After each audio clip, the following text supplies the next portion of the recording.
This is Fyodor Dostoyevsky's Crime and Punishment, a work now in the public domain. Chapter 3. Pyotr Petrovitch, she cried, protect me, you at least. Make this foolish woman understand that she can't behave like this to a lady in misfortune, that there is a law for such things. I'll go to the governor, general himself, she shall answer for it. Remembering my father's hospitality, protect these orphans. Allow me, madam. Allow me, Pyotr Petrovitch waved her off. Your papa, as you are well aware, I had not the honour of knowing, someone laughed aloud, and I do not intend to take part in your everlasting squabbles with Amalia Ivanovna. I have come here to speak of my own affairs, and I want to have a word with your stepdaughter, Sofya. Ivanovna, I think it is? Allow me to pass. Pyotr Petrovitch, edging by her, went to the opposite corner where Sonia was. Katerina Ivanovna remained standing where she was, as though thunderstruck. She could not understand how Pyotr Petrovitch could deny having enjoyed her father's hospitality. Though she had invented it herself, she believed in it firmly by this time. She was struck too by the business-like, dry and even contemptuous, menacing tone of Pyotr Petrovitch. All the clamour gradually died away at his entrance. Not only was this serious businessman strikingly incongruous with the rest of the party, but it was evident too that he had come upon some matter of consequence, that some exceptional cause must have brought him, and that therefore something was going to happen. Raskolnikov, standing beside Sonia, moved aside to let him pass. Pyotr Petrovitch did not seem to notice him. A minute later Lebeziatnikov too appeared in the doorway. He did not come in, but stood still, listening with marked interest, almost wonder, and seemed for a time perplexed. "Excuse me for possibly interrupting you, but it's a matter of some importance," Pyotr Petrovitch observed, addressing the company generally. "I am glad indeed to find other persons present. Amalia Ivanovna, I humbly beg you as mistress of the house to pay careful attention to what I have to say to Sofya Ivanovna. Sofya Ivanovna," he went on, addressing Sonia, who was very much surprised and already alarmed, "immediately after your visit, I found that 100-ruble note was missing from my table in the room of my friend Mr. Lebeziatnikov. If in any way whatever you know and will tell us where it is now, I assure you on my word of honour and call all present to witness that the matter shall end there. In the opposite case I shall be compelled to have recourse to very serious measures, and then you must blame yourself." Complete silence reigned in the room. Even the crying children were still. Sonia stood deadly pale, staring at Luzin and unable to say a word. She seemed not to understand. Some seconds passed. "Well, how is it to be then?" asked Luzin, looking intently at her. "I don't know. I know nothing about it," Sonia articulated faintly at last. "No, you know nothing?" Luzin repeated, and again he paused for some seconds. "Think a moment, mademoiselle," he began severely, but still, as it were, admonishing her. "Reflect. I am prepared to give you time for consideration. Kindly observe this. If I were not so entirely convinced, I should not, you may be sure, with my experience, venture to accuse you so directly. Seeing that for such direct accusation before witnesses, if false or even mistaken, I should myself in a certain sense be made responsible, I am aware of that. This morning I changed for my own purposes several 5% securities for the sum of approximately 3,000 rubles. The account is noted down in my pocket-book. On my return home I proceeded to count the money, as Mr. Lebeziatnikov will bear witness, and after counting 2,300 rubles I put the rest in my pocket, book in my coat pocket. About 500 rubles remained on the table, and among them 3 notes of 100 rubles each. At that moment you entered, at my invitation, and all the time you were present you were exceedingly embarrassed, so that 3 times you jumped up in the middle of the conversation and tried to make off. Mr. Lebeziatnikov can bear witness to this.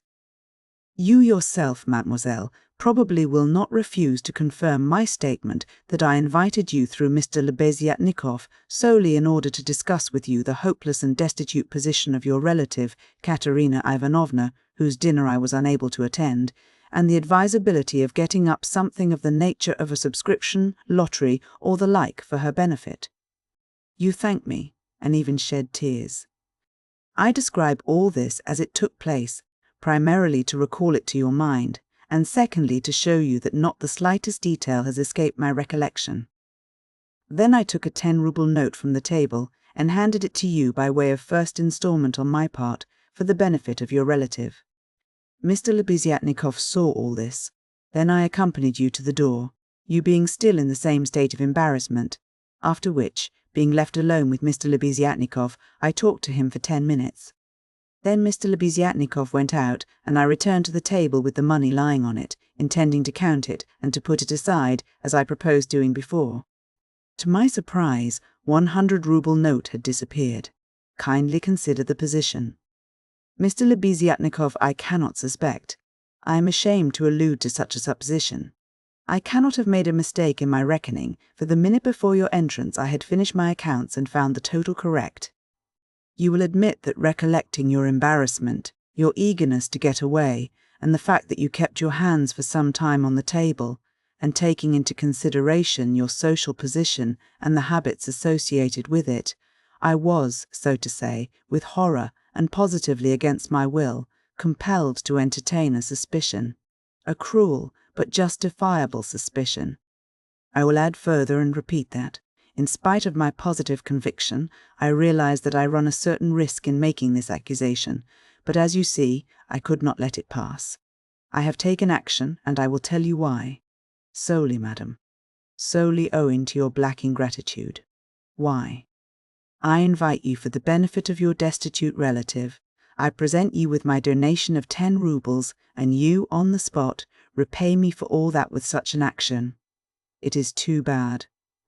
You need a lesson. Reflect. Moreover, like a true friend, I beg you, and you could have no better friend at this moment. Think what you are doing, otherwise I shall be immovable. Well, what do you say? I have taken nothing, Sonia whispered in terror. You gave me 10 rubles. Here it is. Take it. Sonia pulled her handkerchief out of her pocket, untied a corner of it, took out the 10-ruble note, and gave it to Luzin. And the 100 rubles you do not confess to taking? He insisted reproachfully, not taking the note. Sonia looked about her. All were looking at her with such awful, stern, ironical, hostile eyes. She looked at Raskolnikov. He stood against the wall, with his arms crossed, looking at her with glowing eyes. "Good God!" broke from Sonia.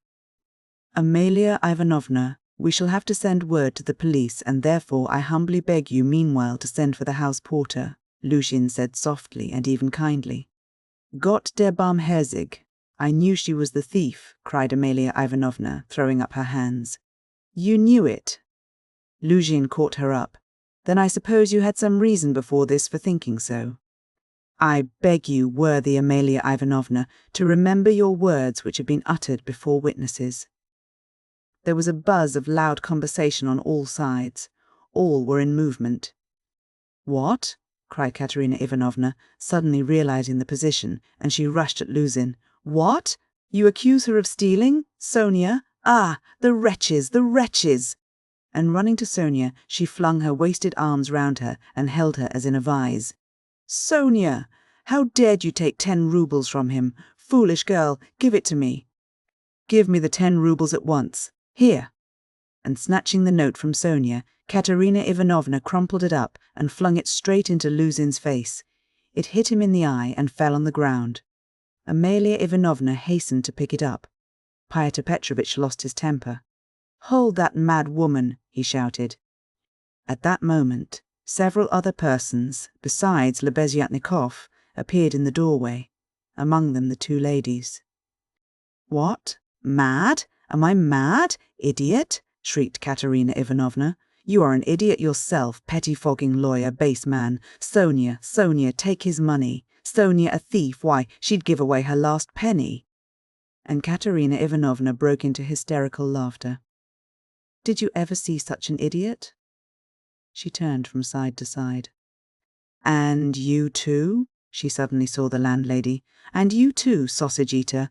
You declare that she is a thief, you trashy Prussian hen's leg in a crinoline.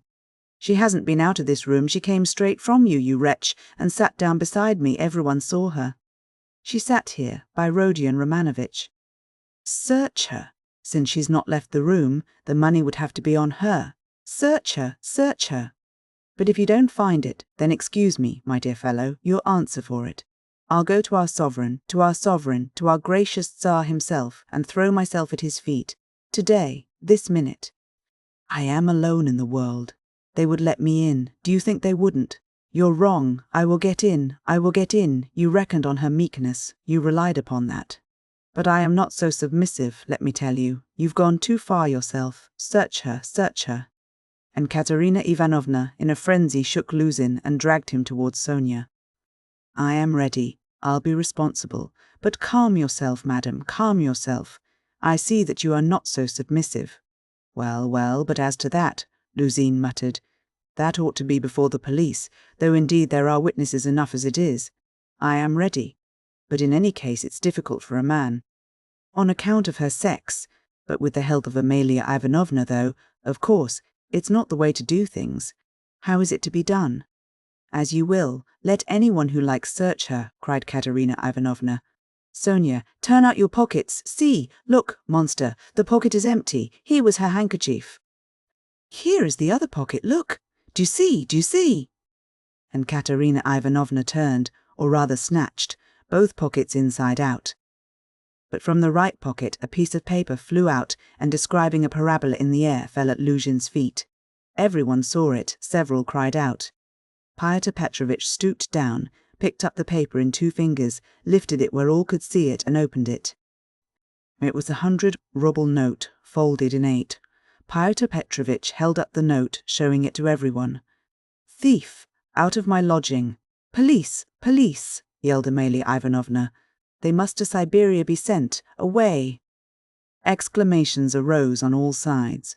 Raskolnikov was silent, keeping his eyes fixed on Sonia, except for an occasional rapid glance at Luzhin. Sonia stood still, as though unconscious. She was hardly able to feel surprise. Suddenly the colour rushed to her cheeks. She uttered a cry and hid her face in her hands. No, it wasn't I. I didn't take it. I know nothing about it, she cried with a heart-rending wail, and she ran to Katerina Ivanovna, who clasped her tightly in her arms, as though she would shelter her from all the world. Sonia, Sonia, I don't believe it. You see, I don't believe it, she cried in the face of the obvious fact, swaying her to and fro in her arms like a baby, kissing her face continually, then snatching at her hands and kissing them too. You took it. How stupid these people are. Oh dear. You are fools, fools, she cried, addressing the whole room. You don't know what a heart she has, what a girl she is. She'd take it, she. She'd sell her last rag, she'd go barefoot to help you if you needed it, that's what she is.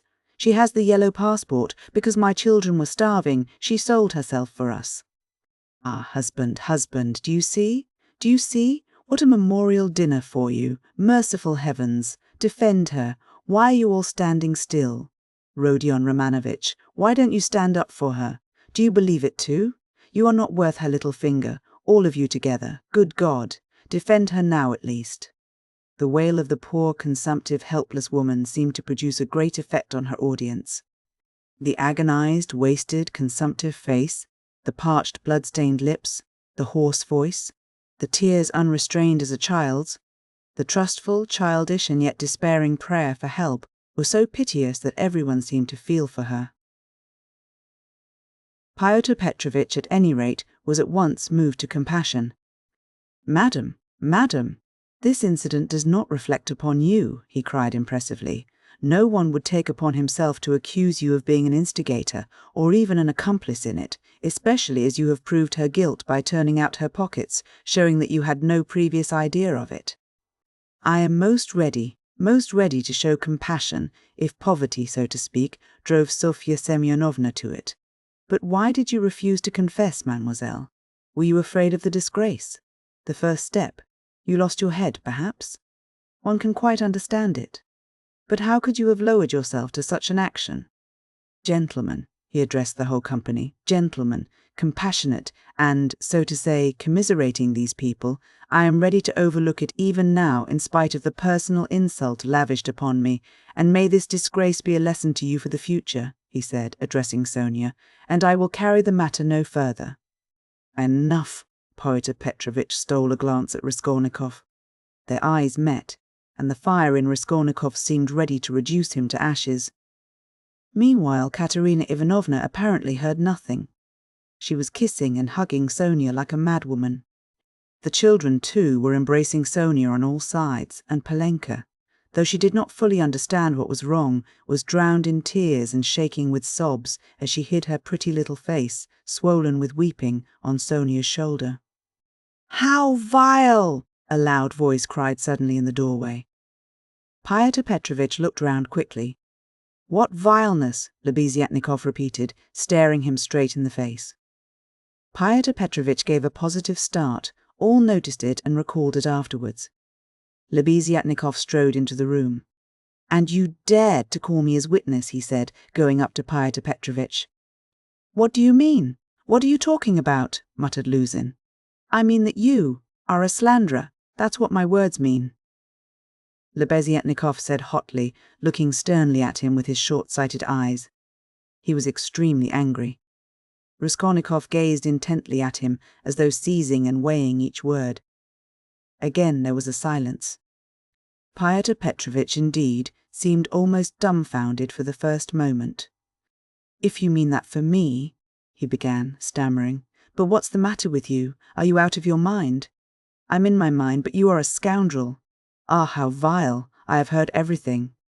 I kept waiting on purpose to understand it, for I must own even now it is not quite logical. What you have done it all for I can't understand. Why, what have I done then? Give over talking in your nonsensical riddles, or maybe you are drunk.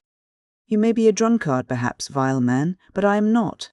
I never touch vodka, for it's against my convictions. Would you believe it, he himself, with his own hands gave Sofya Semyonovna that 100-rouble note.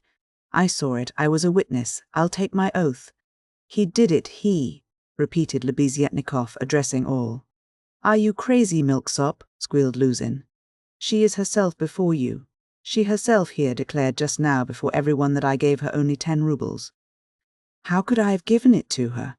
I saw it, Lebeziatnikov repeated, "and though it is against my principles, I am ready this very minute to take any oath you like before the court, for I saw how you slipped it in her pocket. Only like a fool I thought you did it out of kindness. When you were saying good-bye to her at the door, while you held her hand in one hand, with the other, the left, you slipped the note into her pocket. I saw it. Luzin turned pale. "What lies!" he cried impudently. "Why, how could you, standing by the window, see the note? You fancied it with your short-sighted eyes. You are raving." "No, I didn't fancy it. And though I was standing some way off, I saw it all. And though it certainly would be hard to distinguish a note from the window, that's true, I knew for certain that it was a 100-rouble note, because, when you were going to give Sofya Semyonovna 10 roubles, you took up from the table a 100-rouble note. I saw it because I was standing near then, and an idea struck me at once, so that I did not forget you had it in your hand. You folded it and kept it in your hand all the time. I didn't think of it again until, when you were getting up, you changed it from your right hand to your left and nearly dropped it. I noticed it because the same idea struck me again, that you meant to do her a kindness without my seeing. You can fancy how I watched you, and I saw how you succeeded in slipping it into her pocket. I saw it, I'll take my oath." Lebeziatnikov was almost breathless. Exclamations arose on all hands, chiefly expressive of wonder, but some were menacing in tone. They all crowded round Pyotr Petrovitch. Katerina Ivanovna flew to Lebeziatnikov. "I was mistaken in you. Protect her. You are the only one to take her part. She is an orphan. God has sent you." Katerina Ivanovna, hardly knowing what she was doing, sank on her knees before him. "A pack of nonsense," yelled Luzin, roused to fury. "It's all nonsense you've been talking. An idea struck you. You didn't think, you noticed. What does it amount to? So I gave it to her on the sly on purpose. What for? With what object? What have I to do with this? What for? That's what I can't understand, but that what I am telling you is the fact, that's certain. So far from my being mistaken, you infamous criminal man, I remember how, on account of it, a question occurred to me at once, just when I was thanking you and pressing your hand.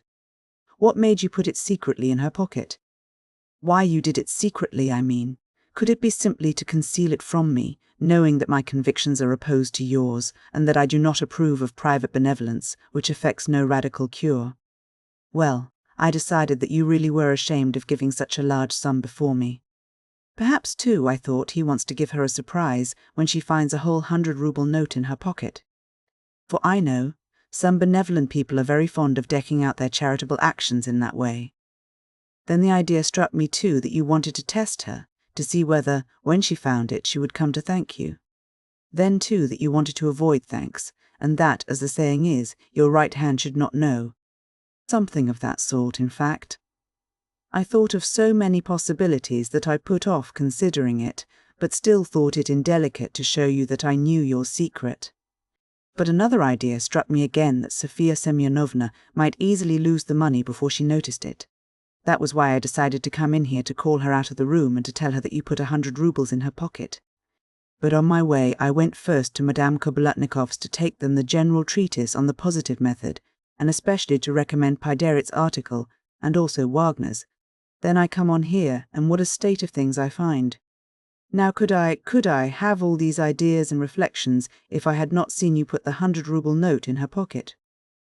When Lebeziatnikov finished his long-winded harangue with the logical deduction at the end, he was quite tired, and the perspiration streamed from his face. He could not, alas, even express himself correctly in Russian, though he knew no other language, so that he was quite exhausted, almost emaciated after this heroic exploit. But his speech produced a powerful effect. He had spoken with such vehemence, with such conviction, that everyone obviously believed him. Pyotr Petrovitch felt that things were going badly with him. "What is it to do with me if silly ideas did occur to you?" he shouted. "That's no evidence. You may have dreamt it, that's all, and I tell you, you are lying, sir. You are lying and slandering from some spite against me, simply from pique, because I did not agree with your free-thinking, godless social propositions."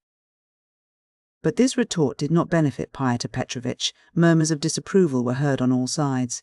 "Ah, that's your line now, is it?" cried Lebeziatnikov. "That's nonsense. Call the police and I'll take my oath." "There's only one thing I can't understand. What made him risk such a contemptible action? Oh, pitiful, despicable man. I can explain why he risks such an action, and if necessary, I too will swear to it," Raskolnikov said at last in a firm voice, and he stepped forward. He appeared to be firm and composed. Everyone felt clearly, from the very look of him, that he really knew about it, and that the mystery would be solved. "Now I can explain it all to myself," said Raskolnikov, addressing Lebeziatnikov. "From the very beginning of the business, I suspected that there was some scoundrelly intrigue at the bottom of it. I began to suspect it from some special circumstances known to me only, which I will explain at once to everyone. They account for everything. Your valuable evidence has finally made everything clear to me. I beg all to listen. This gentleman," he pointed to Luzhin, "was recently engaged to be married to a young lady, my sister, Avdotia Romanovna Raskolnikov. But coming to Petersburg, he quarrelled with me, the day before yesterday, at our first meeting, and I drove him out of my room. I have 2 witnesses to prove it. He is a very spiteful man. The day before yesterday, I did not know that he was staying here, in your room, and that consequently on the very day we quarrelled, the day before yesterday, he saw me give Katerina Ivanovna some money for the funeral, as a friend of the late Mr. Marmeladov. He at once wrote a note to my mother and informed her that I had given away all my money, not to Katerina Ivanovna, but to Sofya Semyonovna, and referred in a most contemptible way to the character of Sofya Semyonovna, that is, hinted at the character of my attitude to Sofya Semyonovna. All this, you understand, was with the object of dividing me from my mother and sister, by insinuating that I was squandering on unworthy objects the money which they had sent me, and which was all they had. Yesterday evening, before my mother and sister, and in his presence, I declared that I had given the money to Katerina Ivanovna for the funeral, and not to Sofya Semyonovna, and that I had no acquaintance with Sofya Semyonovna, and had never seen her before indeed.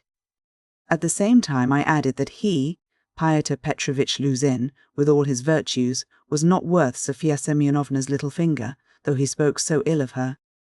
To his question, would I let Sofya Semyonovna sit down beside my sister, I answered that I had already done so that day. Irritated that my mother and sister were unwilling to quarrel with me at his insinuations, he gradually began being unpardonably rude to them. A final rupture took place, and he was turned out of the house. All this happened yesterday evening. Now I beg your special attention.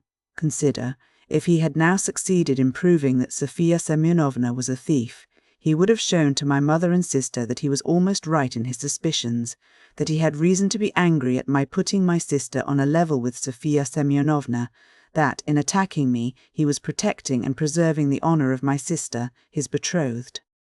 In fact, he might even, through all this, have been able to estrange me from my family, and no doubt he hoped to be restored to favour with them, to say nothing of revenging himself on me personally, for he has grounds for supposing that the honour and happiness of Sofya Semyonovna are very precious to me. That was what he was working for. That's how I understand it. That's the whole reason for it, and there can be no other. It was like this, or somewhat like this, that Raskolnikov wound up his speech, which was followed very attentively, though often interrupted by exclamations from his audience. But in spite of interruptions, he spoke clearly, calmly, exactly, firmly. His decisive voice, his tone of conviction, and his stern face made a great impression on everyone. Yes, that's it, Lebeziatnikov assented gleefully. That must be it, for he asked me, as soon as Sofya Semyonovna came into our room, whether you were here, whether I had seen you among Katerina Ivanovna's guests. He called me aside to the window and asked me in secret. It was essential for him that you should be here. That's it. Luzin smiled contemptuously and did not speak, but he was very pale. He seemed to be deliberating on some means of escape. Perhaps he would have been glad to give up everything and get away, but at the moment this was scarcely possible. It would have implied admitting the truth of the accusations brought against him. And moreover, the company, which had already been excited by drink, was now too much stirred to allow it. The commissariat clerk, though indeed he had not grasped the whole position, was shouting louder than anyone, and was making some suggestions very unpleasant to Luzhin. But not all those present were drunk. Lodgers came in from all the rooms. The three Poles were tremendously excited, and were continually shouting at him. "The pan is a lajdak," and muttering threats in Polish. Sonia had been listening with strained attention, though she too seemed unable to grasp it all. She seemed as though she had just returned to consciousness. She did not take her eyes off Raskolnikov, feeling that all her safety lay in him. Katerina Ivanovna breathed hard and painfully, and seemed fearfully exhausted. Amalia Ivanovna stood looking more stupid than anyone, with her mouth wide open, unable to make out what had happened. She only saw that Pyotr Petrovitch had somehow come to grief. Raskolnikov was attempting to speak again, but they did not let him. Everyone was crowding round Luzin with threats and shouts of abuse. But Pyotr Petrovitch was not intimidated. Seeing that his accusation of Sonia had completely failed, he had recourse to insolence. "Allow me, gentlemen, allow me. Don't squeeze. Let me pass," he said, making his way through the crowd. "And no threats, if you please. I assure you it will be useless. You will gain nothing by it. On the contrary, you'll have to answer, gentlemen, for violently obstructing the course of justice. The thief has been more than unmasked, and I shall prosecute. Our judges are not so blind and not so drunk, and will not believe the testimony of two notorious infidels, agitators, and atheists, who accuse me from motives of personal revenge, which they are foolish enough to admit. Yes, allow me to pass. Don't let me find a trace of you in my room. Kindly leave at once, and everything is at an end between us. And I think of the trouble I've been taking, the way I've been expounding, all this fortnight. I told you myself today that I was going, when you tried to keep me. Now I will simply add that you are a fool. I advise you to see a doctor for your brains and your short sight. Let me pass, gentlemen." He forced his way through, but the commissariat clerk was unwilling to let him off so easily. He picked up a glass from the table, brandished it in the air, and flung it at Pyotr Petrovitch, but the glass flew straight at Amalia Ivanovna. She screamed, and the clerk, overbalancing, fell heavily under the table. Pyotr Petrovitch made his way to his room, and half an hour later had left the house. Sonia, timid by nature, had felt before that day that she could be ill-treated more easily than anyone, and that she could be wronged with impunity. Yet till that moment she had fancied that she might escape misfortune by care, gentleness and submissiveness before everyone. Her disappointment was too great. She could, of course, bear with patience and almost without murmur anything, even this. But for the first minute she felt it too bitter. In spite of her triumph and her justification, when her first terror and stupefaction had passed and she could understand it all clearly, the feeling of her helplessness and of the wrong done to her made her heart throb with anguish, and she was overcome with hysterical weeping. At last, unable to bear any more, she rushed out of the room and ran home, almost immediately after Luzin's departure. When amidst loud laughter the glass flew at Amalia Ivanovna, it was more than the landlady could endure.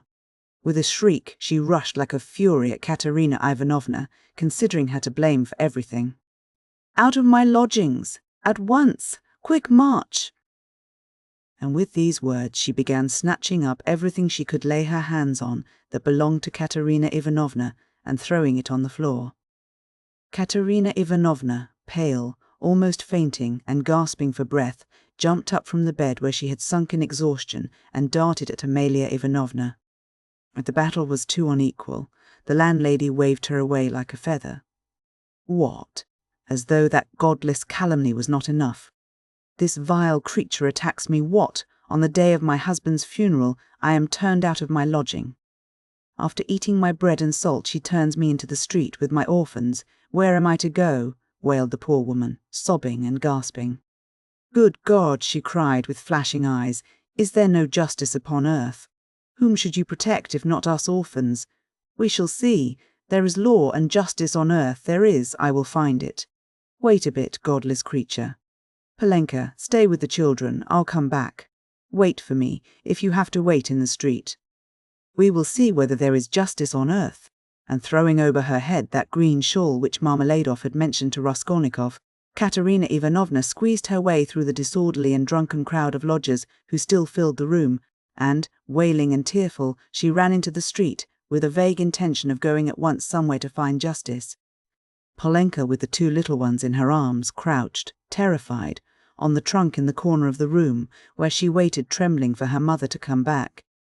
Amalia Ivanovna raged about the room, shrieking, lamenting, and throwing everything she came across on the floor. The lodgers talked incoherently. Some commented to the best of their ability on what had happened. Others quarrelled and swore at one another, while others struck up a song. Now it's time for me to go, thought Raskolnikov. Well, Sofya Semyonovna, we shall see what you'll say now. And he set off in the direction of Sonia's lodgings. Chapter 4. Raskolnikov had been a vigorous and active champion of Sonia against Luzin, although he had such a load of horror and anguish in his own heart. But having gone through so much in the morning, he found a sort of relief in a change of sensations, apart from the strong personal feeling which impelled him to defend Sonia. He was agitated too, especially at some moments, by the thought of his approaching interview with Sonia. He had to tell her who had killed Lizaveta. He knew the terrible suffering it would be to him and, as it were, brushed away the thought of it. So when he cried as he left Katerina Ivanovna's, "Well, Sofya Semyonovna, we shall see what you'll say now," he was still superficially excited, still vigorous and defiant from his triumph over Luzin. But, strange to say, by the time he reached Sonia's lodging, he felt a sudden impotence and fear.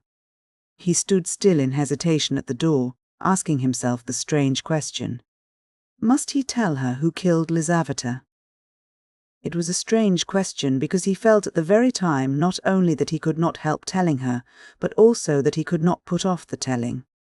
He did not yet know why it must be so, he only felt it, and the agonizing sense of his impotence before the inevitable almost crushed him.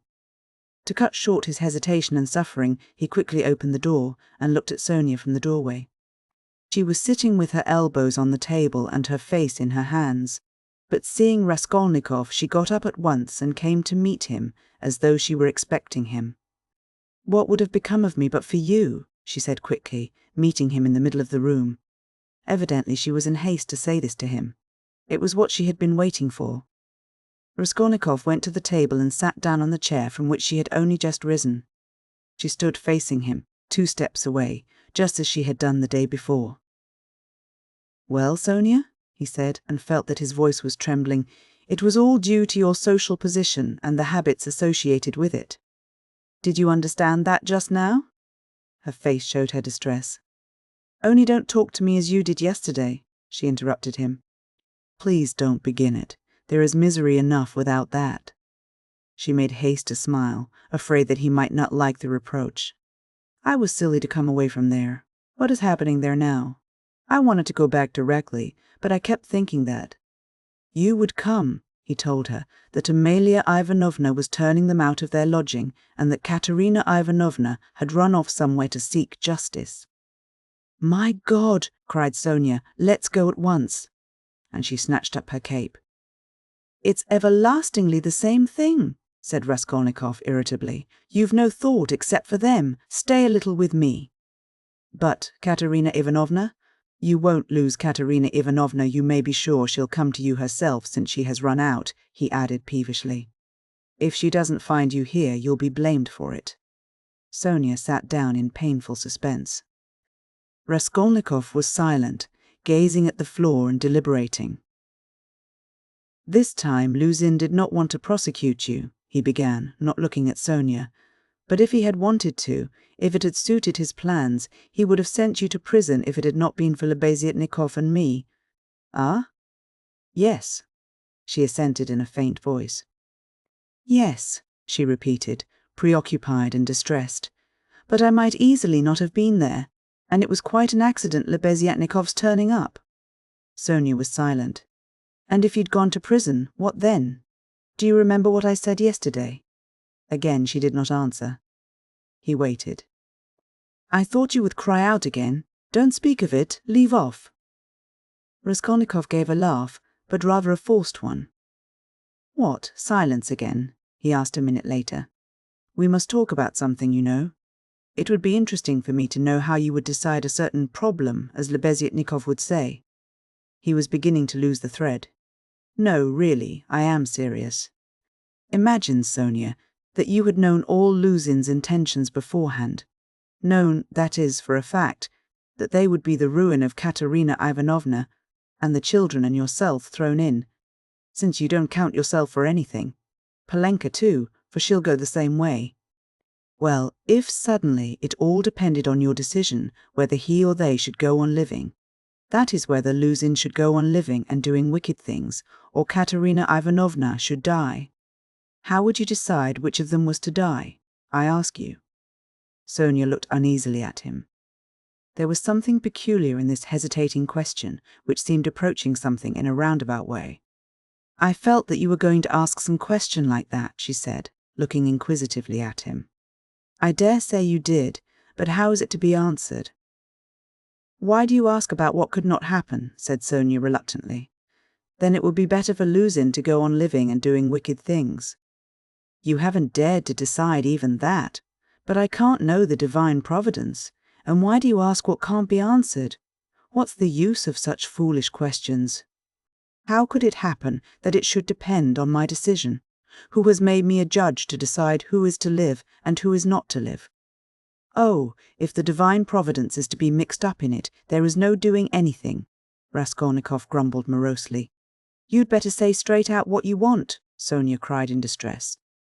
"You are leading up to something again. Can you have come simply to torture me?" She could not control herself and began crying bitterly. He looked at her in gloomy misery. 5 minutes passed. "Of course you're right, Sonia," he said softly at last. He was suddenly changed. His tone of assumed arrogance and helpless defiance was gone. Even his voice was suddenly weak.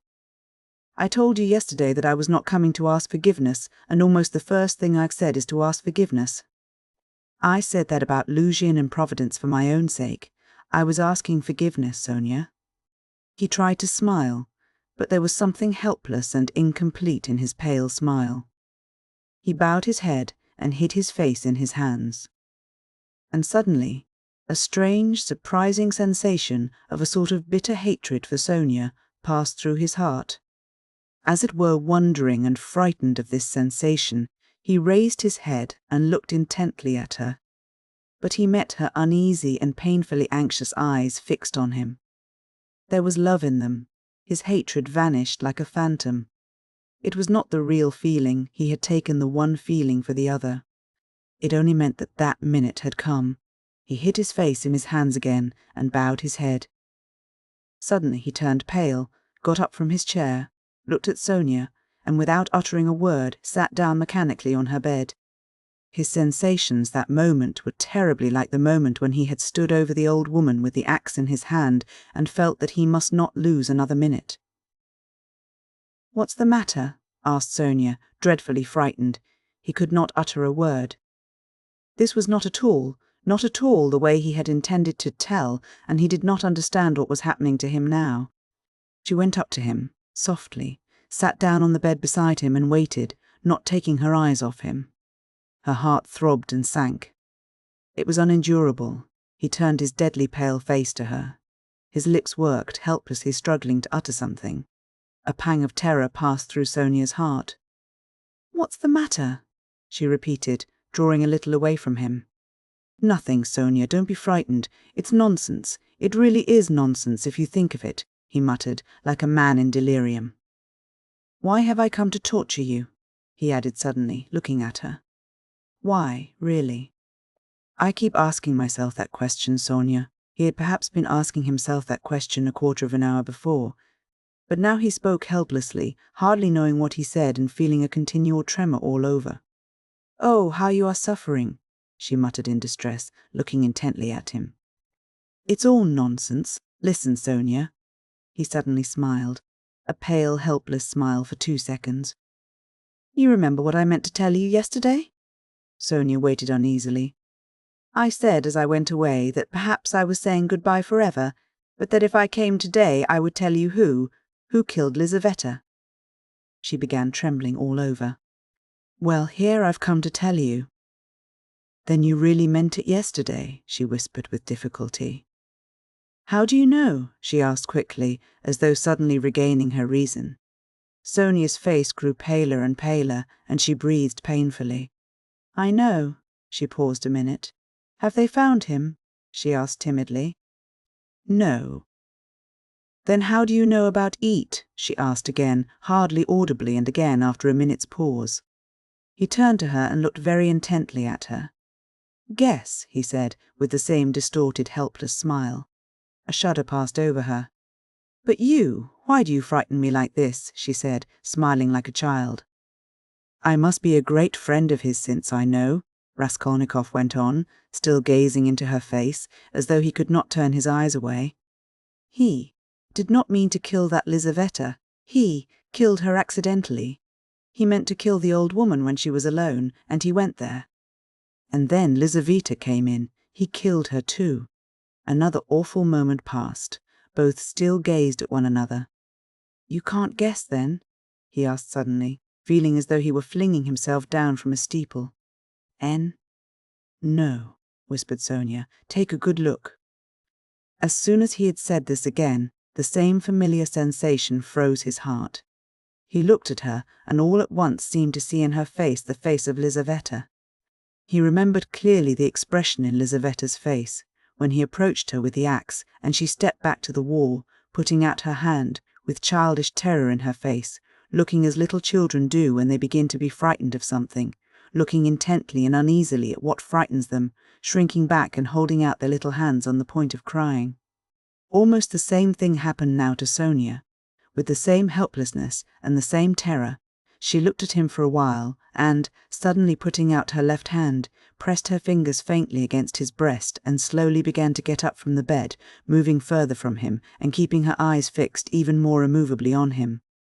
Her terror infected him. The same fear showed itself on his face.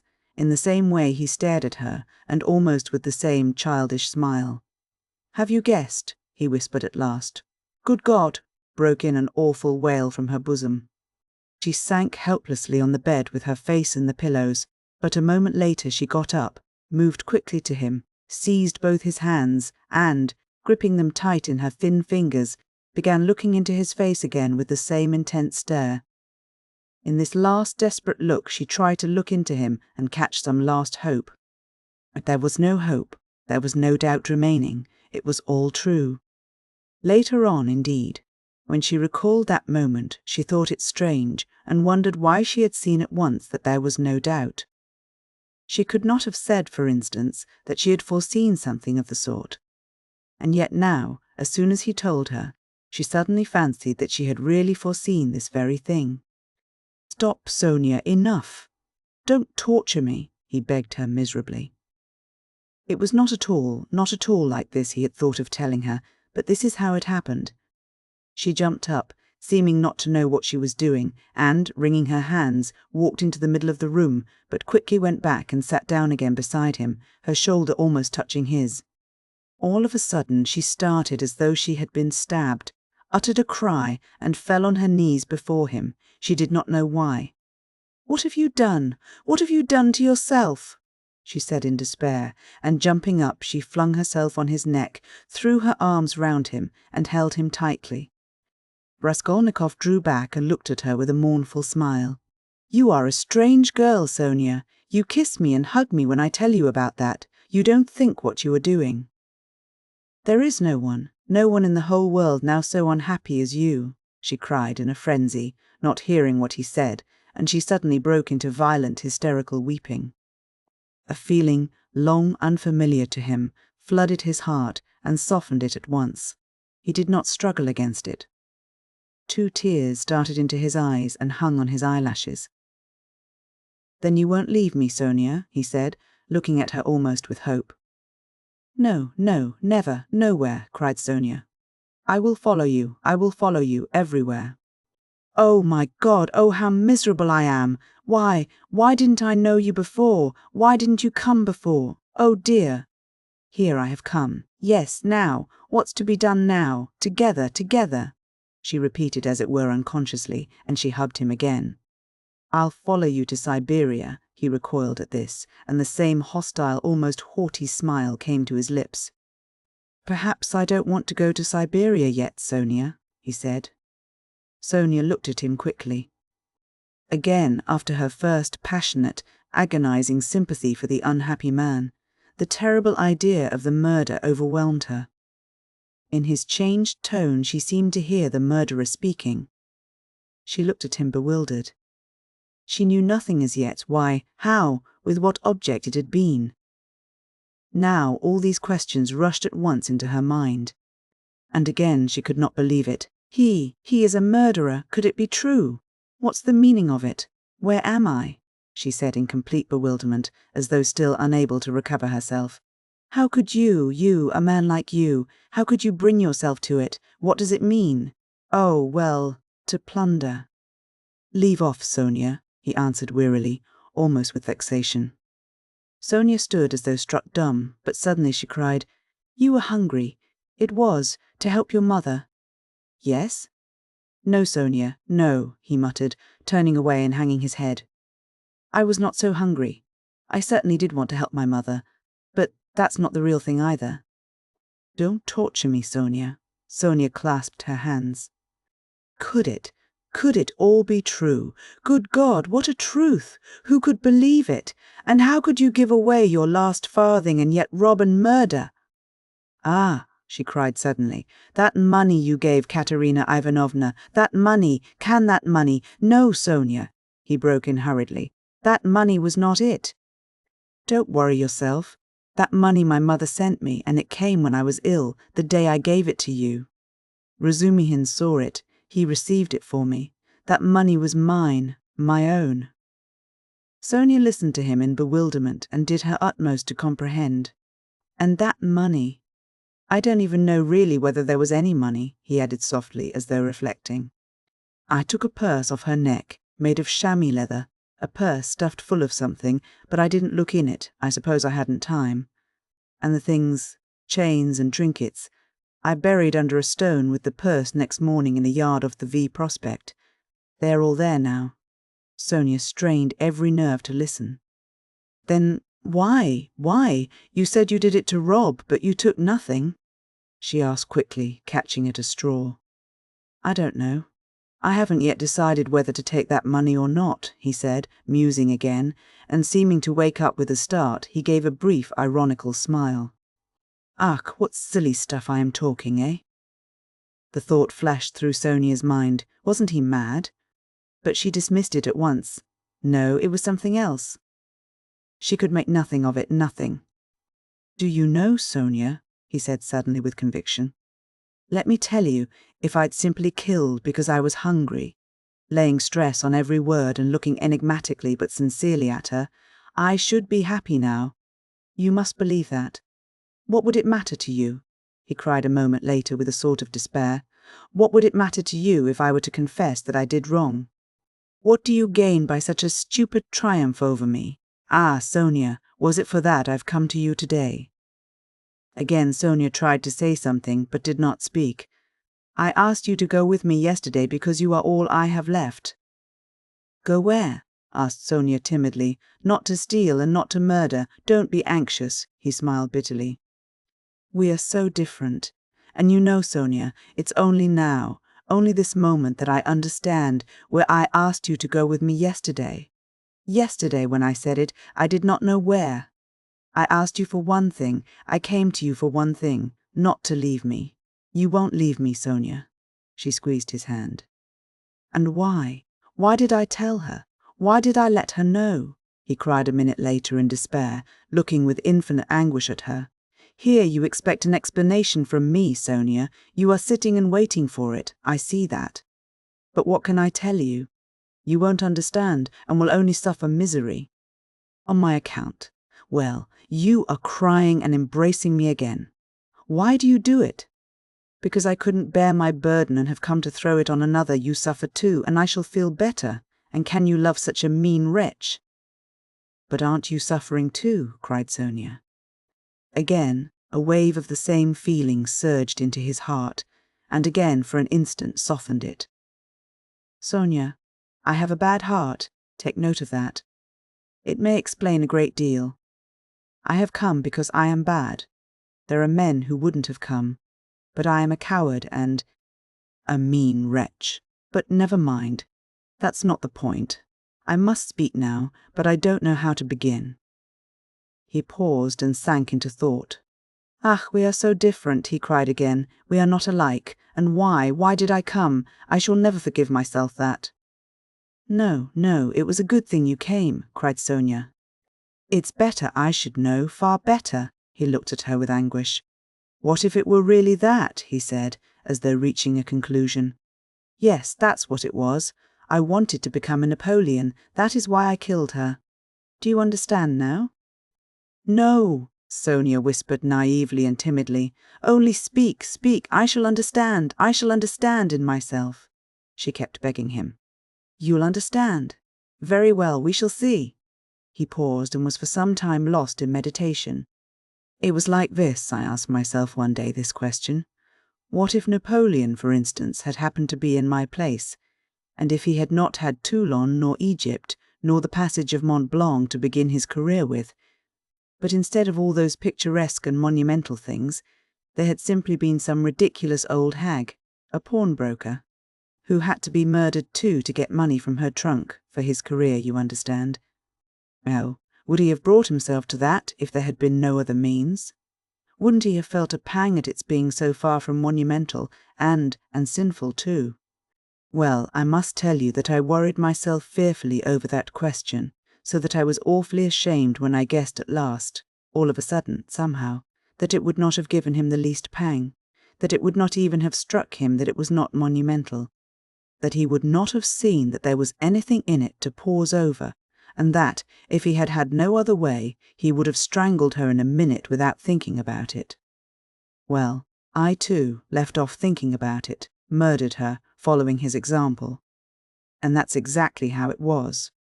Do you think it funny? Yes, Sonia. The funniest thing of all is that perhaps that's just how it was. Sonia did not think it at all funny. You had better tell me straight out without examples, she begged, still more timidly and scarcely audibly. He turned to her, looked sadly at her and took her hands. You are right again, Sonia. Of course that's all nonsense. It's almost all talk. You see, you know, of course, that my mother has scarcely anything. My sister happened to have a good education and was condemned to drudge as a governess. All their hopes were centred on me. I was a student, but I couldn't keep myself at the university and was forced for a time to leave it. Even if I had lingered on like that, in 10 or 12 years I might, with luck, hope to be some sort of teacher or clerk with a salary of 1,000 rubles. He repeated it as though it were a lesson.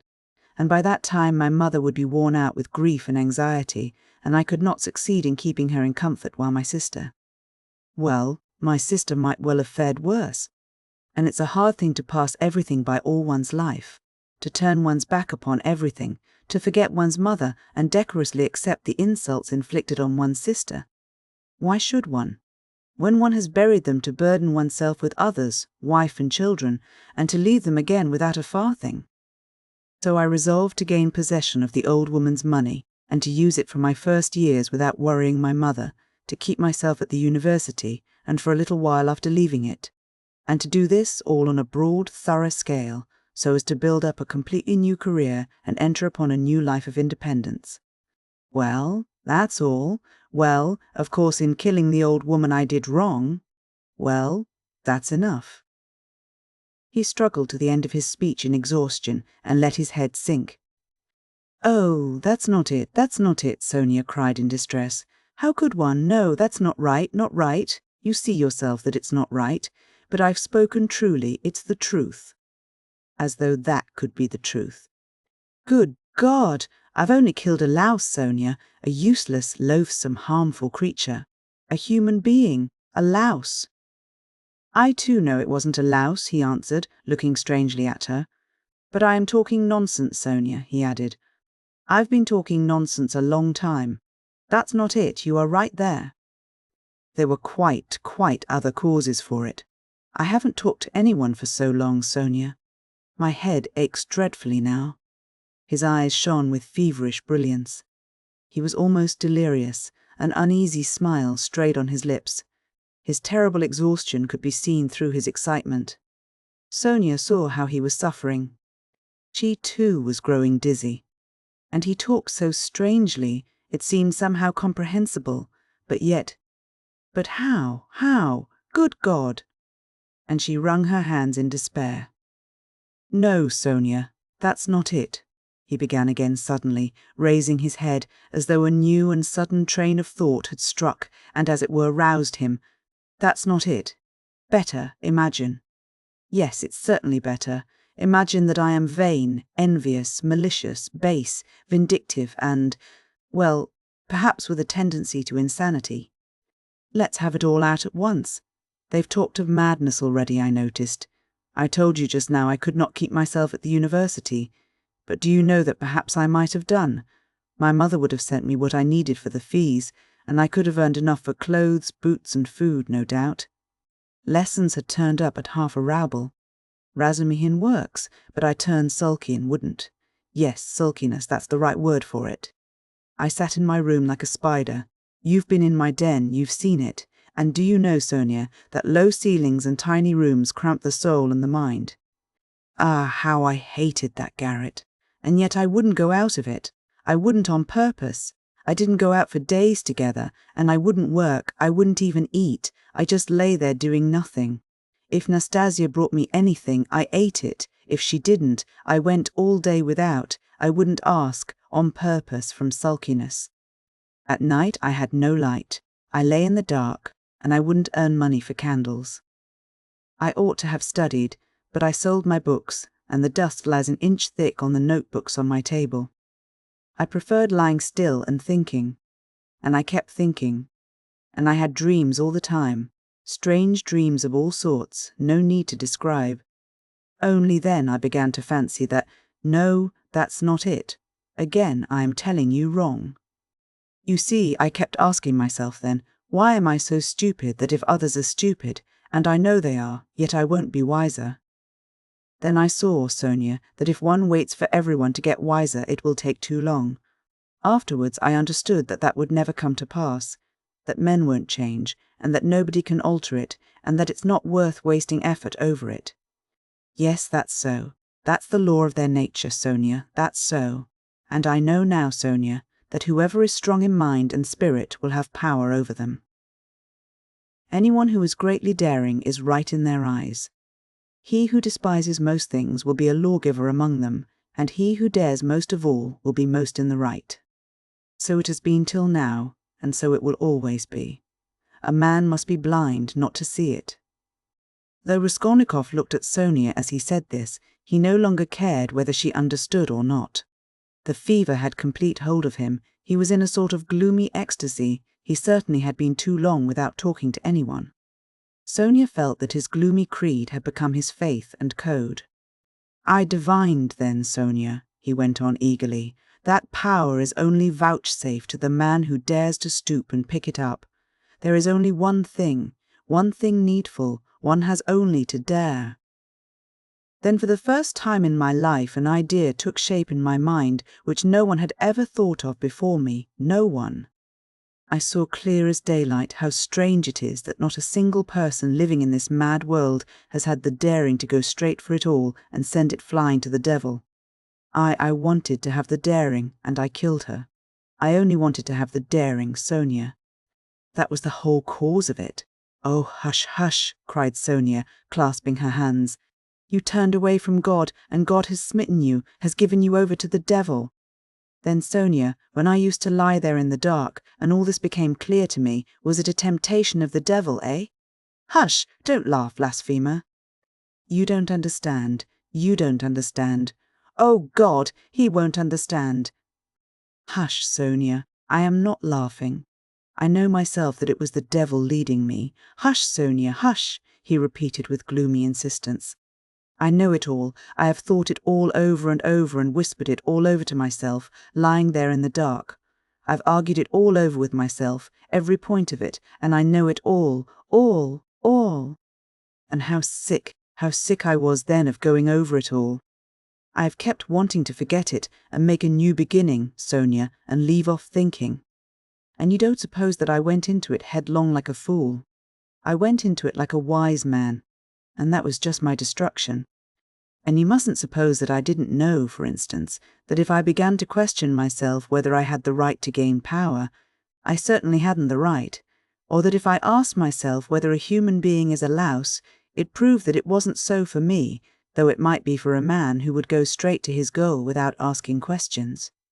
If I worried myself all those days, wondering whether Napoleon would have done it or not, I felt clearly, of course, that I wasn't Napoleon. I had to endure all the agony of that battle of ideas, Sonia, and I longed to throw it off. I wanted to murder without casuistry, to murder for my own sake, for myself alone. I didn't want to lie about it even to myself. It wasn't to help my mother I did the murder, that's nonsense. I didn't do the murder to gain wealth and power and to become a benefactor of mankind. Nonsense. I simply did it. I did the murder for myself alone, and whether I became a benefactor to others, or spent my life like a spider catching men in my web and sucking the life out of men, I couldn't have cared at that moment. And it was not the money I wanted, Sonia, when I did it. It was not so much the money I wanted, but something else. I know it all now. Understand me. Perhaps I should never have committed a murder again. I wanted to find out something else. It was something else led me on. I wanted to find out then, and quickly, whether I was a louse like everybody else or a man, whether I can step over barriers or not, whether I dare stoop to pick up or not, whether I am a trembling creature, or whether I have the right to kill. Have the right to kill? Sonia clasped her hands. Ah, Sonia! He cried irritably, and seemed about to make some retort, but was contemptuously silent. Don't interrupt me, Sonia. I want to prove one thing only, that the devil led me on then, and he has shown me since that I had not the right to take that path, because I am just such a louse as all the rest. He was mocking me, and here I've come to you now. Welcome your guest. If I were not a louse, should I have come to you? Listen, when I went then to the old woman's, I only went to try. You may be sure of that. And you murdered her. But how did I murder her? Is that how men do murders? Do men go to commit a murder as I went then? I will tell you some day how I went. Did I murder the old woman? I murdered myself, not her. I crushed myself once for all, forever. But it was the devil that killed that old woman, not I. Enough, enough, Sonia, enough, let me be, he cried in a sudden spasm of agony. Let me be. He leaned his elbows on his knees and squeezed his head in his hands as in a vise. What suffering! A wail of anguish broke from Sonia. Well, what am I to do now? He asked, suddenly raising his head and looking at her with a face hideously distorted by despair. What are you to do? She cried, jumping up, and her eyes that had been full of tears suddenly began to shine. Stand up. She seized him by the shoulder. He got up, looking at her almost bewildered. Go at once, this very minute, stand at the crossroads, bow down, first kiss the earth which you have defiled, and then bow down to all the world and say to all men aloud, I am a murderer. Then God will send you life again. Will you go, will you go? She asked him, trembling all over, snatching his two hands, squeezing them tight in hers and gazing at him with eyes full of fire. He was amazed at her sudden ecstasy. You mean Siberia, Sonia? I must give myself up, he asked gloomily. Suffer and expiate your sin by it. That's what you must do. No. I am not going to them, Sonia. But how will you go on living?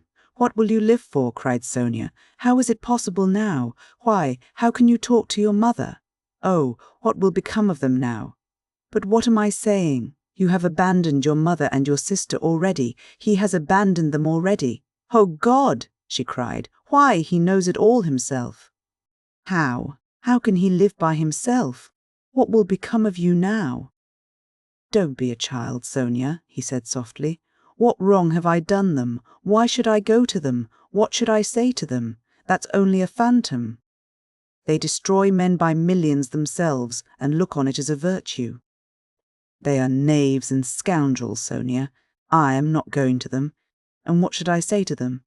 That I murdered her, but did not dare to take the money and hid it under a stone, he added with a bitter smile. Why, they would laugh at me and would call me a fool for not getting it. A coward and a fool. They wouldn't understand, and they don't deserve to understand. Why should I go to them? I won't. Don't be a child, Sonia. It will be too much for you to bear, too much, she repeated, holding out her hands in despairing supplication. Perhaps I've been unfair to myself, he observed gloomily, pondering. Perhaps, after all, I am a man and not a louse, and I've been in too great a hurry to condemn myself. I'll make another fight for it. A haughty smile appeared on his lips. And what a burden to bear, and your whole life, your whole life. I shall get used to it, he said grimly and thoughtfully. Listen, he began a minute later. Stop crying. It's time to talk of the facts. I've come to tell you that the police are after me, on my track. Ach! Sonia cried in terror. Well, why do you cry out? You want me to go to Siberia, and now you are frightened. But let me tell you, I shall not give myself up. I shall make a struggle for it, and they won't do anything to me. They've no real evidence. Yesterday I was in great danger and believed I was lost, but today things are going better. All the facts they know can be explained two ways. That's to say, I can turn their accusations to my credit, do you understand? And I shall, for I've learnt my lesson. But they will certainly arrest me. If it had not been for something that happened, they would have done so today for certain. Perhaps even now they will arrest me today. But that's no matter, Sonia. They'll let me out again, for there isn't any real proof against me, and there won't be. I give you my word for it, and they can't convict a man on what they have against me. Enough. I only tell you that you may know. I will try to manage somehow to put it to my mother and sister so that they won't be frightened. My sister's future is secure, however, now, I believe, and my mother's must be too. Well, that's all. Be careful, though. Will you come and see me in prison when I am there? Oh, I will, I will. They sat side by side, both mournful and dejected, as though they had been cast up by the tempest alone on some deserted shore. He looked at Sonia and felt how great was her love for him, and strange to say he felt it suddenly burdensome and painful to be so loved. Yes, it was a strange and awful sensation. On his way to see Sonia, he had felt that all his hopes rested on her. He expected to be rid of at least part of his suffering. And now, when all her heart turned towards him, he suddenly felt that he was immeasurably unhappier than before. "Sonia," he said, "you better not come and see me when I am in prison." Sonia did not answer. She was crying. Several minutes passed. "Have you a cross on you?" she asked, as though suddenly thinking of it. He did not at first understand the question. "No, of course not. Here, take this one of cypress wood. I have another, a copper one that belonged to Lizaveta. I changed with Lizaveta. She gave me her cross, and I gave her my little icon. I will wear Lizaveta's now and give you this. Take it, it's mine, you know," she begged him. "We will go to suffer together, and together we will bear our cross." "Give it me," said Raskolnikov. He did not want to hurt her feelings, but immediately he drew back the hand he held out for the cross. "Not now, Sonia, better later," he added to comfort her. Yes, better," she repeated with conviction. "When you go to meet your suffering, then put it on. You will come to me, I'll put it on you, we will pray and go together." At that moment someone knocked 3 times at the door. "Sofya Semyonovna, may I come in?" They heard in a very familiar and polite voice. Sonia rushed to the door in a fright. The flaxen head of Mr. Lebeziatnikov appeared at the door. Chapter 5. Lebeziatnikov looked perturbed. "I've come to you, Sofya Semyonovna," he began. "Excuse me, I thought I should find you," he said, addressing Raskolnikov suddenly. "That is, I didn't mean anything of that sort, but I just thought, Katerina Ivanovna has gone out of her mind," he blurted out suddenly, turning from Raskolnikov to Sonia. Sonia screamed. "At least it seems so. But we don't know what to do, you see." She came back. "She seems to have been turned out somewhere, perhaps beaten. So it seems, at least. She had run to your father's former chief. She didn't find him at home. He was dining at some other general's. Only fancy, she rushed off there to the other general's, and, imagine, she was so persistent that she managed to get the chief to see her, had him fetched out from dinner, it seems. You can imagine what happened. She was turned out, of course, but, according to her own story, she abused him and threw something at him. One may well believe it. How it is she wasn't taken up, I can't understand. Now she is telling everyone, including Amelia Ivanovna, but it's difficult to understand her. She is screaming and flinging herself about.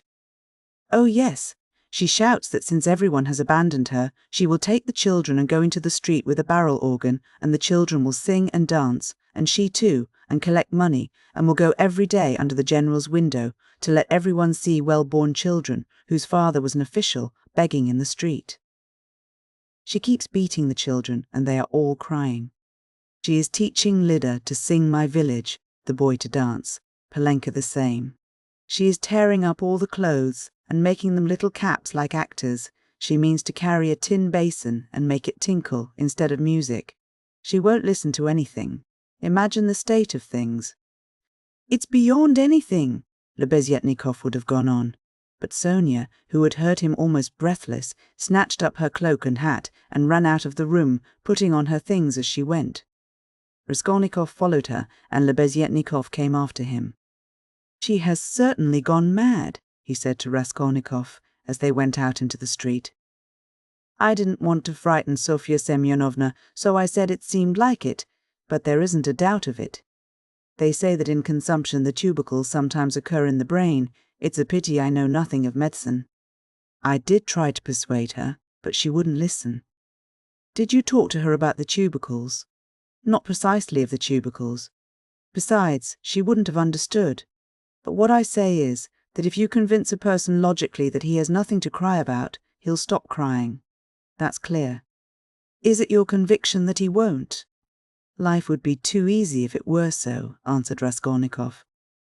Excuse me.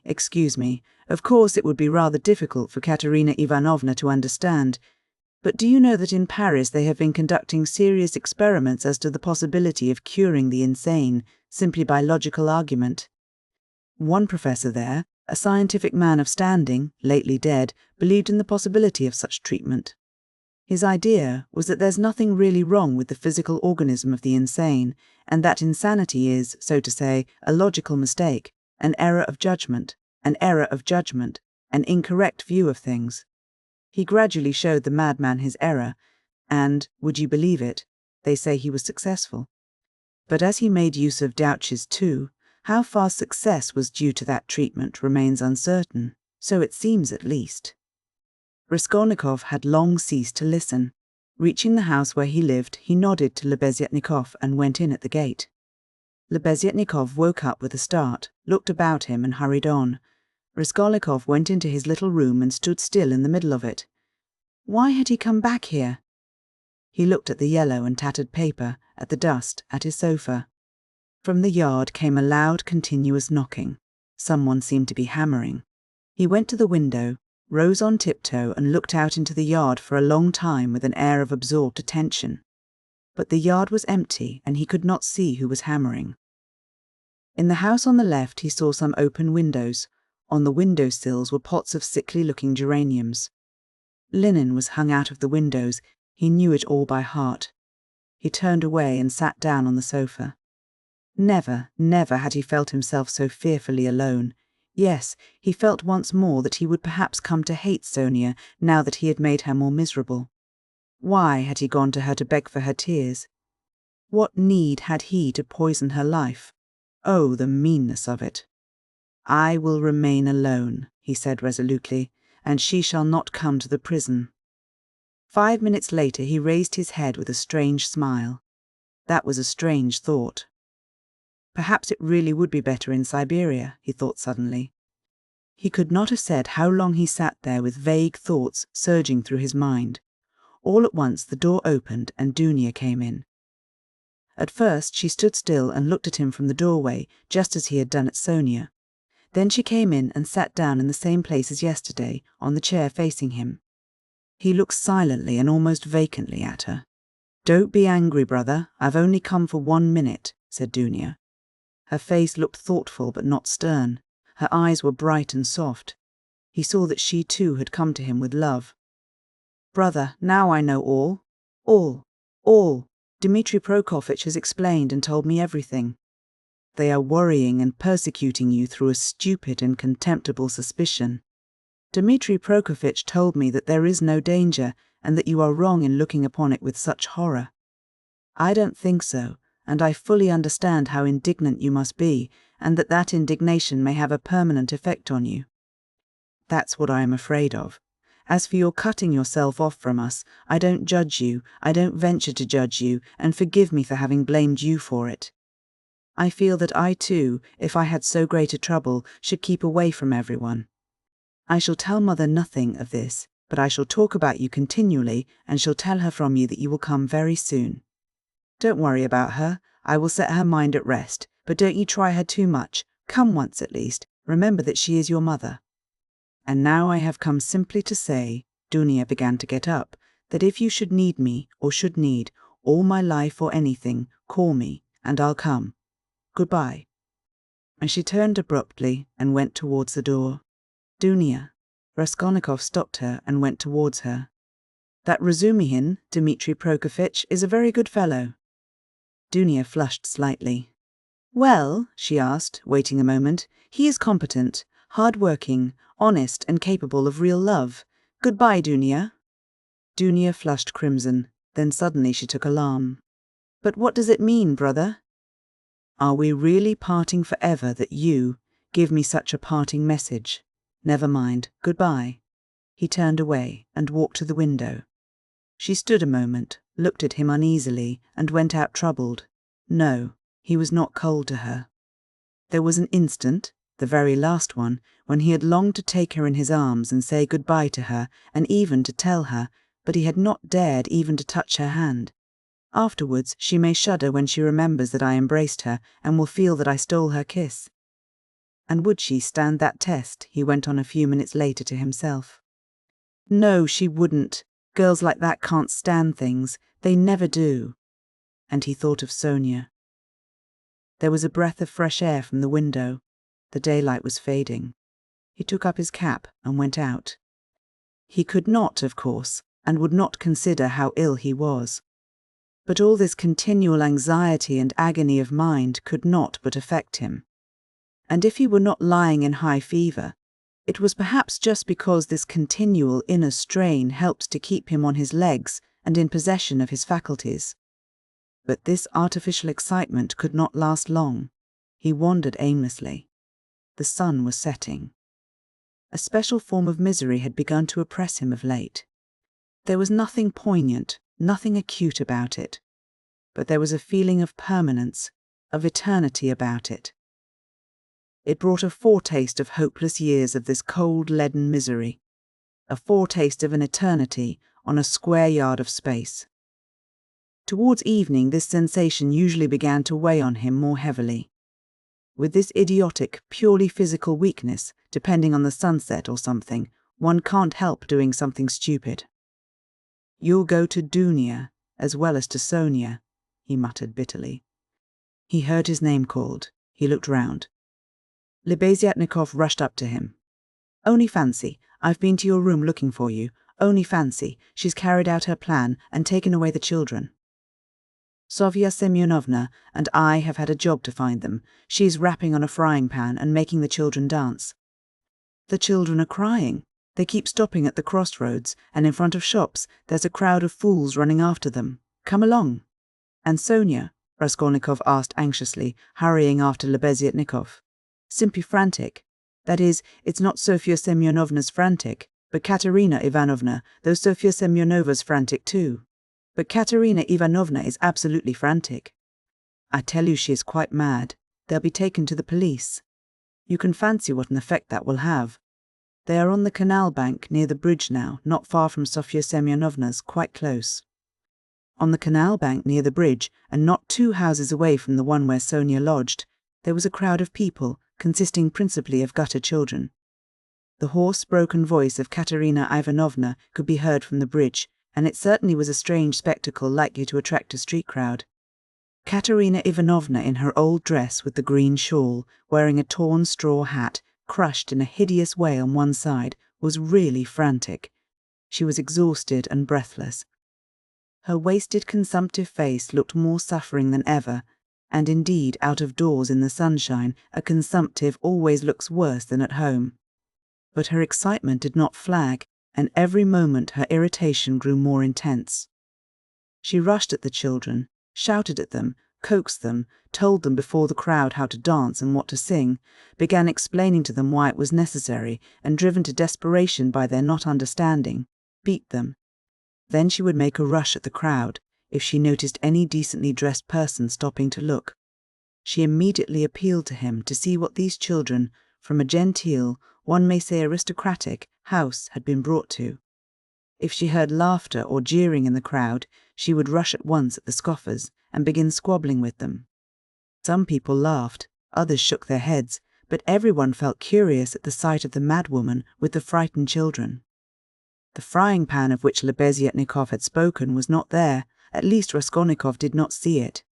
But instead of rapping on the pan, Katerina Ivanovna began clapping her wasted hands when she made Lida and Kolya dance and Polenka sing. She too joined in the singing, but broke down at the second note with a fearful cough, which made her curse in despair and even shed tears. What made her most furious was the weeping and terror of Kolya and Lida. Some effort had been made to dress the children up as street singers are dressed. The boy had on a turban, made of something red and white to look like a Turk. There had been no costume for Lida. She simply had a red knitted cap, or rather a nightcap that had belonged to Marmeladov, decorated with a broken piece of white ostrich feather, which had been Katerina Ivanovna's grandmother's and had been preserved as a family possession. Polenka was in her everyday dress. She looked in timid perplexity at her mother and kept at her side, hiding her tears. She dimly realized her mother's condition and looked uneasily about her. She was terribly frightened of the street and the crowd. Sonia followed Katerina Ivanovna, weeping and beseeching her to return home, but Katerina Ivanovna was not to be persuaded. "Leave off, Sonia, leave off," she shouted, speaking fast, panting and coughing. "You don't know what you ask, you are like a child. I've told you before that I am not coming back to that drunken German. Let everyone, let all Petersburg see the children begging in the streets, though their father was an honourable man who served all his life in truth and fidelity, and one may say died in the service. Katerina Ivanovna had by now invented this fantastic story and thoroughly believed it. Let that wretch of a general see it. And you are silly, Sonia. What have we to eat? Tell me that. We have worried you enough, I won't go on so. Ah, Rodion Romanovitch, is that you? She cried, seeing Raskolnikov and rushing up to him. Explain to this silly girl, please, that nothing better could be done. Even organ grinders earn their living, and everyone will see at once that we are different, that we are an honourable and bereaved family reduced to beggary. And that general will lose his post, you'll see. We shall perform under his windows every day, and if the Tsar drives by, I'll fall on my knees, put the children before me, show them to him, and say, defend us, father. He is the father of the fatherless. He is merciful. He'll protect us, you'll see, and that wretch of a general. Leader, tenez adroit. Kolya, you'll dance again. Why are you whimpering? Whimpering again. What are you afraid of, stupid? Goodness, what am I to do with them, Rodion Romanovitch? If you only knew how stupid they are. What's one to do with such children? And she, almost crying herself, which did not stop her uninterrupted, rapid flow of talk, pointed to the crying children. Raskolnikov tried to persuade her to go home, and even said, hoping to work on her vanity, that it was unseemly for her to be wandering about the streets like an organ grinder, as she was intending to become the principal of a boarding school. A boarding school? Ha ha ha! A castle in the air, cried Katerina Ivanovna, her laugh ending in a cough. No, Rodion Romanovitch, that dream is over. All have forsaken us, and that general. You know, Rodion Romanovitch, I threw an ink-pot at him.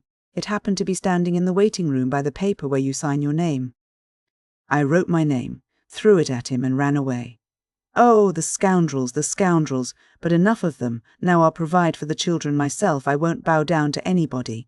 She has had to bear enough for us. She pointed to Sonia. Polenka, how much have you got? Show me. What? Only 2 farthings. Oh, the mean wretches. They give us nothing, only run after us, putting their tongues out.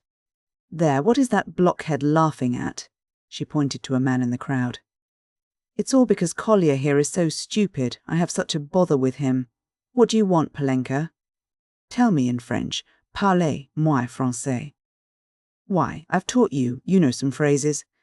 Else how are you to show that you are of good family, well-brought-up children, and not at all like other organ grinders? We aren't going to have a Punch and Judy show in the street, but to sing a genteel song. Ah, yes. What are we to sing? You keep putting me out, but we, you see, we are standing here, Rodion Romanovitch, to find something to sing and get money, something Kolya can dance to. For, as you can fancy, our performance is all impromptu. We must talk it over and rehearse it all thoroughly, and then we shall go to Nevsky, where there are far more people of good society, and we shall be noticed at once. Leader knows my village only, nothing but my village, and everyone sings that. We must sing something far more genteel. Well, have you thought of anything, Polenka? If only you'd help your mother. My memory's quite gone, or I should have thought of something. We really can't sing an hussar. Ah, let us sing in French, cinq sous. I have taught it you. And as it is in French, people will see at once that you are children of good family, and that will be much more touching. You might sing Marlborough s'en va, Tenger, for that's quite a child's song, and is sung as a lullaby in all the aristocratic houses. Marlborough s'en va, Tenger, ne sait quand reviendra, she began singing. But no, better sing cinq sous. Now, Kolya, your hands on your hips, make haste, and you, leader, keep turning the other way, and Polenka and I will sing and clap our hands. Cinq sous pour monter notre ménage. Cough, cough, cough. Set your dress straight, Polenka. It's slipped down on your shoulders, she observed, panting from coughing. Now it's particularly necessary to behave nicely and genteelly, that all may see that you are well-born children. I said at the time that the bodice should be cut longer and made of 2 widths. It was your fault, Sonia, with your advice to make it shorter. and now you see the child is quite deformed by it. Why, you're all crying again. What's the matter, stupids? Come, Collier, begin. Make haste, make haste. Oh, what an unbearable child. Sink Sue, sink Sue. A policeman again, what do you want? A policeman was indeed forcing his way through the crowd, but at that moment a gentleman in civilian uniform and an overcoat, a solid-looking official of about 50 with a decoration on his neck, which delighted Katerina Ivanovna and had its effect on the policeman, approached and without a word handed her a green 3-ruble note. His face wore a look of genuine sympathy. Katerina Ivanovna took it and gave him a polite, even ceremonious bow. "I thank you, honoured sir," she began loftily. "The causes that have induced us. Take the money, Palenka. You see there are generous and honourable people who are ready to help a poor gentlewoman in distress. You see, honoured sir, these orphans of good family, I might even say of aristocratic connections, and that wretch of a general sat eating grouse, and stamped at my disturbing him.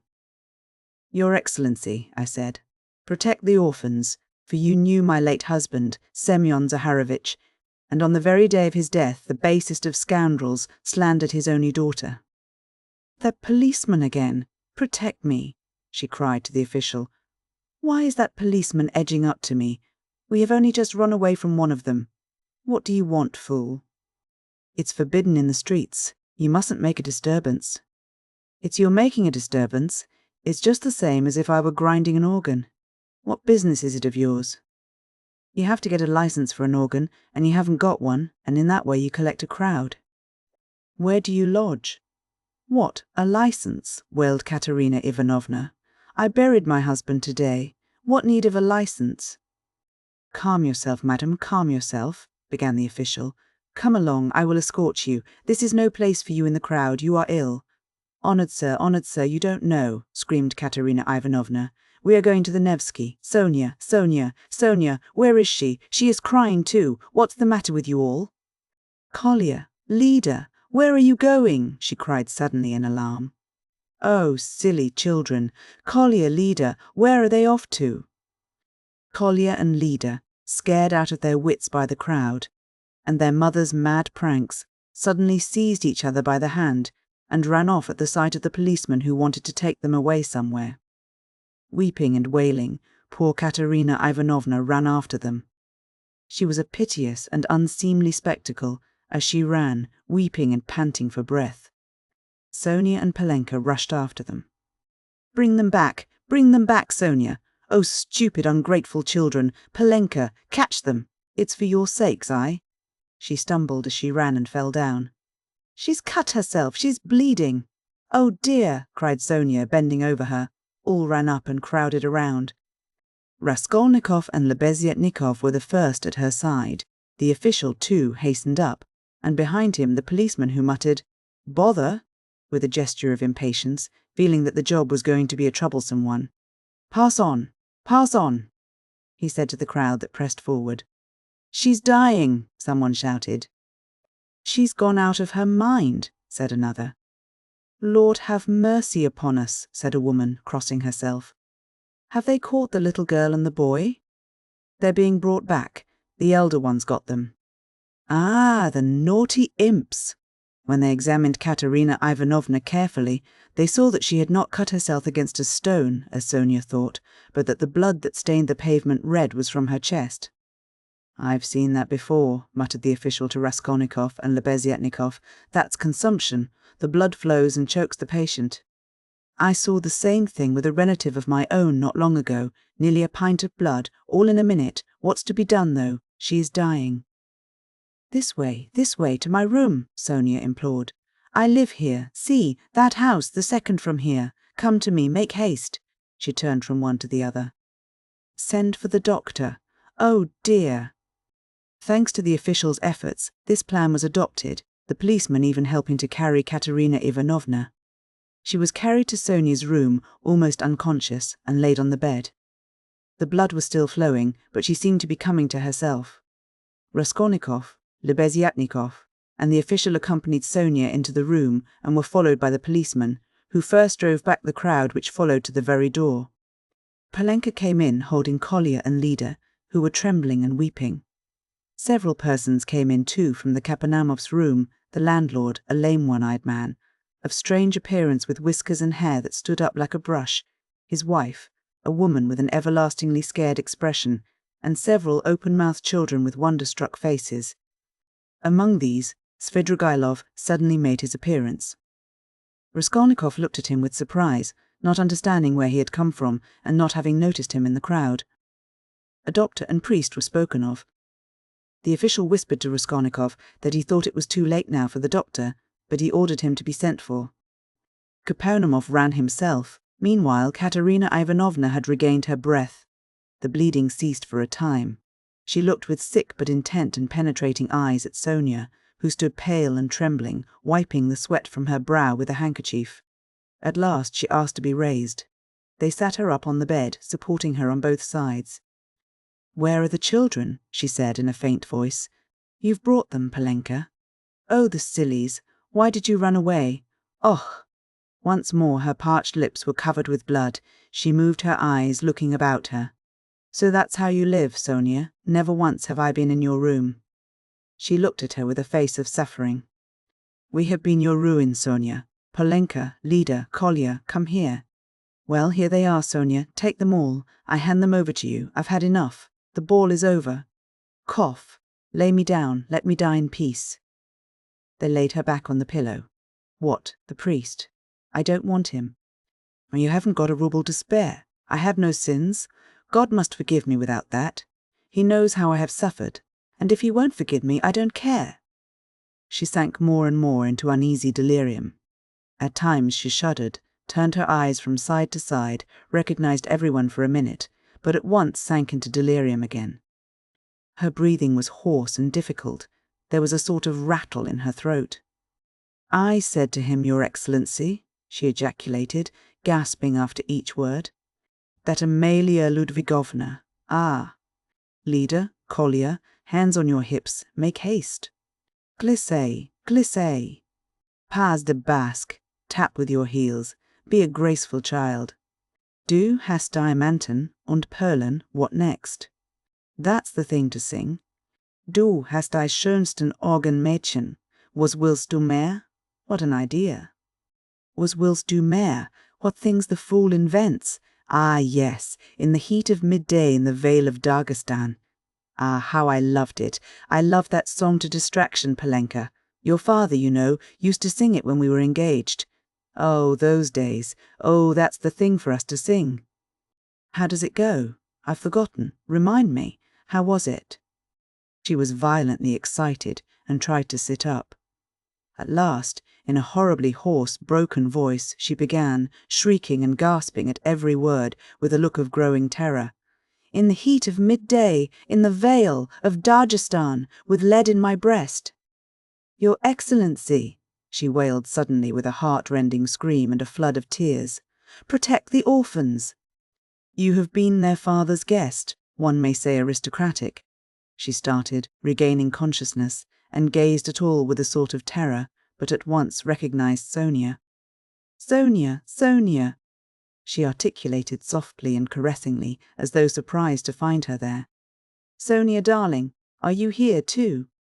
They lifted her up again. "Enough! It's over! Farewell, poor thing! I am done for! I am broken!" she cried with vindictive despair, and her head fell heavily back on the pillow. She sank into unconsciousness again, but this time it did not last long. Her pale, yellow, wasted face dropped back, her mouth fell open, her leg moved convulsively, she gave a deep, deep sigh and died. Sonia fell upon her, flung her arms about her, and remained motionless with her head pressed to the dead woman's wasted bosom. Polenka threw herself at her mother's feet, kissing them and weeping violently. Though Kolya and Lida did not understand what had happened, they had a feeling that it was something terrible. They put their hands on each other's little shoulders, stared straight at one another, and both at once opened their mouths and began screaming. They were both still in their fancy dress, one in a turban, the other in the cap with the ostrich feather. And how did the certificate of merit come to be on the bed beside Katerina Ivanovna? It lay there by the pillow. Raskolnikov saw it. He walked away to the window. Lebeziatnikov skipped up to him. "She is dead," he said. "Rodion Romanovitch, I must have 2 words with you," said Svidrigaïlov, coming up to them. Lebeziatnikov at once made room for him and delicately withdrew. Svidrigaïlov drew Raskolnikov further away. "I will undertake all the arrangements, the funeral and that. You know it's a question of money and, as I told you, I have plenty to spare. I will put those 2 little ones and Polenka into some good orphan asylum, and I will settle 1,500 rubles to be paid to each on coming of age, so that Sofya Semyonovna need have no anxiety about them. And I will pull her out of the mud too, for she is a good girl, isn't she? So tell Avdotia Romanovna that is how I am spending her 10,000. "What is your motive for such benevolence?" asked Raskolnikov. "Ah, you sceptical person," laughed Svidrigaïlov. "I told you I had no need of that money. Won't you admit that it's simply done from humanity? She wasn't a louse, you know," he pointed to the corner where the dead woman lay. "Was she, like some old pawnbroker woman? Come, you'll agree, is Luzin to go on living and doing wicked things, or is she to die? And if I didn't help them, Polenka would go the same way." He said this with an air of a sort of gay winking slyness, keeping his eyes fixed on Raskolnikov, who turned white and cold, hearing his own phrases spoken to Sonia. He quickly stepped back and looked wildly at Svidrigaïlov. "How do you know?" he whispered, hardly able to breathe. "Why, I lodge here at Madame Restlish's, the other side of the wall. Here is Kapernaumov, and there lives Madame Restlish, an old and devoted friend of mine. I am a neighbour." "You?" "Yes," continued Svidrigaïlov, shaking with laughter. "I assure you on my honour, dear Rodion Romanovitch, that you have interested me enormously. I told you we should become friends. I foretold it. Well, here we have, and you will see what an accommodating person I am. You'll see that you can get on with me." P.R.T. 6. Chapter 1. A strange period began for Raskolnikov. It was as though a fog had fallen upon him and wrapped him in a dreary solitude from which there was no escape. Recalling that period long after, he believed that his mind had been clouded at times, and that it had continued so with intervals till the final catastrophe. He was convinced that he had been mistaken about many things at that time, for instance as to the date of certain events. Anyway, when he tried later on to piece his recollections together, he learnt a great deal about himself from what other people told him. He had mixed up incidents and had explained events as due to circumstances which existed only in his imagination. At times he was a prey to agonies of morbid uneasiness, amounting sometimes to panic. But he remembered too moments, hours, perhaps whole days, of complete apathy, which came upon him as a reaction from his previous terror and might be compared with the abnormal insensibility, sometimes seen in the dying. He seemed to be trying in that latter stage to escape from a full and clear understanding of his position. Certain essential facts, which required immediate consideration, were particularly irksome to him. How glad he would have been to be free from some cares, the neglect of which would have threatened him with complete, inevitable ruin. He was particularly worried about Svidrigaïlov. He might be said to be permanently thinking of Svidrigaïlov. From the time of Svidrigaïlov's 2 menacing and unmistakable words in Sonia's room at the moment of Katerina Ivanovna's death, the normal working of his mind seemed to break down. But although this new fact caused him extreme uneasiness, Raskolnikov was in no hurry for an explanation of it. At times, finding himself in a solitary and remote part of the town, in some wretched eating-house, sitting alone lost in thought, hardly knowing how he had come there, he suddenly thought of Svidrigaïlov. He recognized suddenly, clearly, and with dismay that he ought at once to come to an understanding with that man and to make what terms he could. Walking outside the city gates one day, he positively fancied that they had fixed a meeting there, that he was waiting for Svidrigaïlov. Another time he woke up before daybreak, lying on the ground under some bushes, and could not at first understand how he had come there. But during the 2 or 3 days after Katerina Ivanovna's death, he had 2 or 3 times met Svidrigaïlov at Sonia's lodging, where he had gone aimlessly for a moment. They exchanged a few words and made no reference to the vital subject, as though they were tacitly agreed not to speak of it for a time. Katerina Ivanovna's body was still lying in the coffin. Svidrigailov was busy making arrangements for the funeral. Sonia, too, was very busy. At their last meeting, Svidrigailov informed Raskolnikov that he had made an arrangement, and a very satisfactory one, for Katerina Ivanovna's children, that he had, through certain connections, succeeded in getting hold of certain personages by whose help the 3 orphans could be at once placed in very suitable institutions, that the money he had settled on them had been of great assistance, as it is much easier to place orphans with some property than destitute ones. He said something too about Sonia, and promised to come himself in a day or two to see Raskolnikov, mentioning that he would like to consult with him, that there were things they must talk over. This conversation took place in the passage on the stairs. Svidrigailov looked intently at Raskolnikov, and suddenly, after a brief pause, dropping his voice, asked, "But how is it, Rodion Romanovitch, you don't seem yourself? You look and you listen, but you don't seem to understand. Cheer up. We'll talk things over. I am only sorry. I've so much to do of my own business and other people's. Ah, Rodion Romanovitch," he added suddenly, "what all men need is fresh air more than anything." He moved to one side to make way for the priest and server who were coming up the stairs. They had come for the requiem service. By Svidrigailov's orders, it was sung twice a day punctually. Svidrigailov went his way. Raskolnikov stood still a moment, thought, and followed the priest into Sonia's room. He stood at the door. They began quietly, slowly and mournfully singing the service. From his childhood, the thought of death and the presence of death had something oppressive and mysteriously awful, and it was long since he had heard the requiem service. And there was something else here as well, too awful and disturbing. He looked at the children. They were all kneeling by the coffin. Polenka was weeping. Behind them Sonia prayed, softly and, as it were, timidly weeping. "These last 2 days she hasn't said a word to me, she hasn't glanced at me," Raskolnikov thought suddenly. The sunlight was bright in the room. The incense rose in clouds. The priest read, "Give rest, O Lord." Raskolnikov stayed all through the service. As he blessed them and took his leave, the priest looked round strangely. After the service, Raskolnikov went up to Sonia. She took both his hands and let her head sink on his shoulder. This slight friendly gesture bewildered Raskolnikov. It seemed strange to him that there was no trace of repugnance, no trace of disgust, no tremor in her hand. It was the furthest limit of self-abnegation. At least so he interpreted it. Sonia said nothing. Raskolnikov pressed her hand and went out. He felt very miserable. If it had been possible to escape to some solitude, he would have thought himself lucky, even if he had to spend his whole life there. But although he had almost always been by himself of late, he had never been able to feel alone. Sometimes he walked out of the town onto the high road, once he had even reached a little wood, but the lonelier the place was, the more he seemed to be aware of an uneasy presence near him.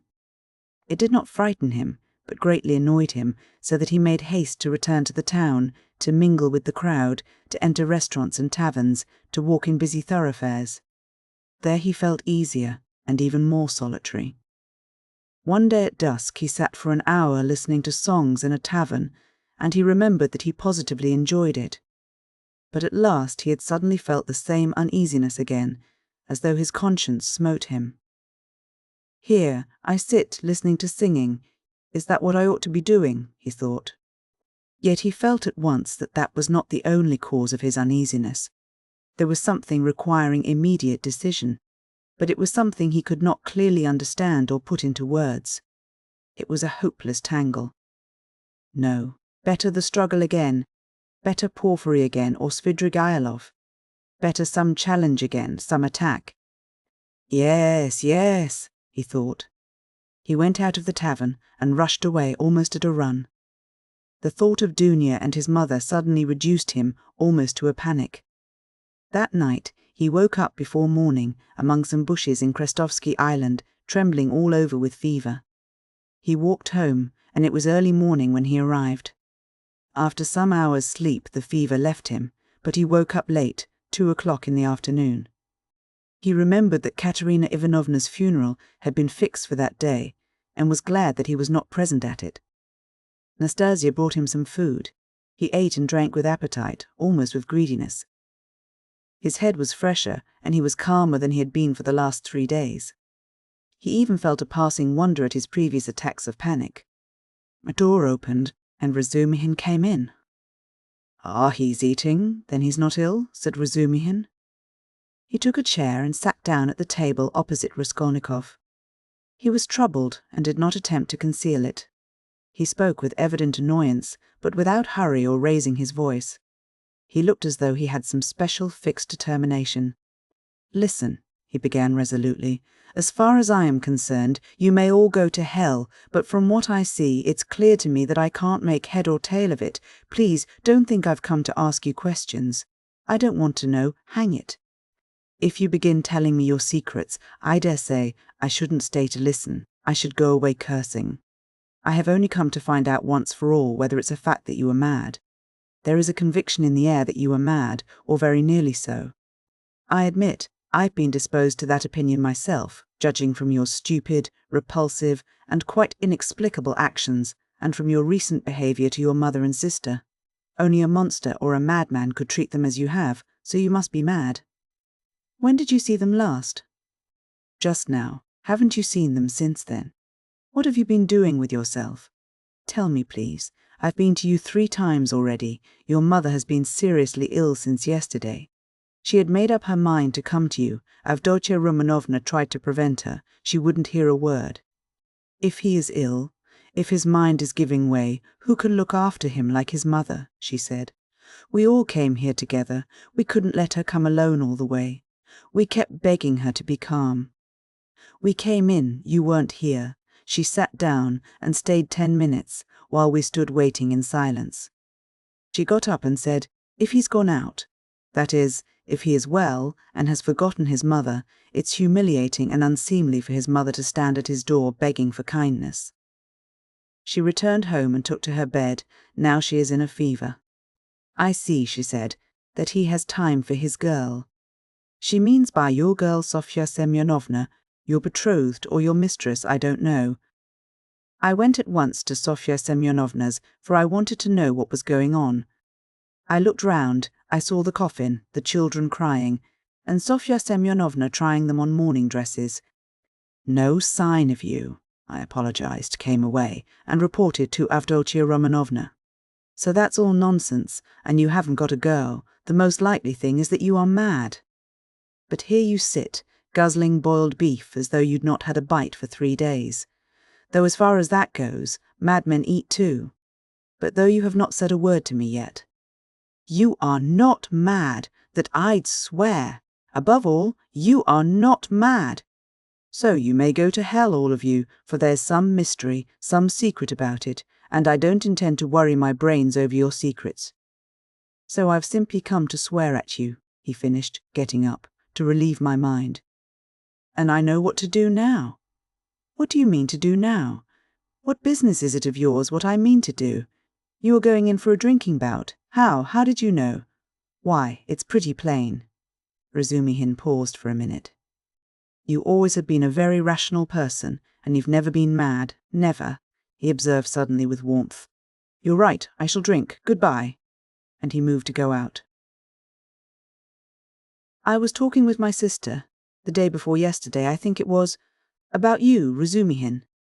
"About me? But where can you have seen her the day before yesterday?" Razumihin stopped short and even turned a little pale.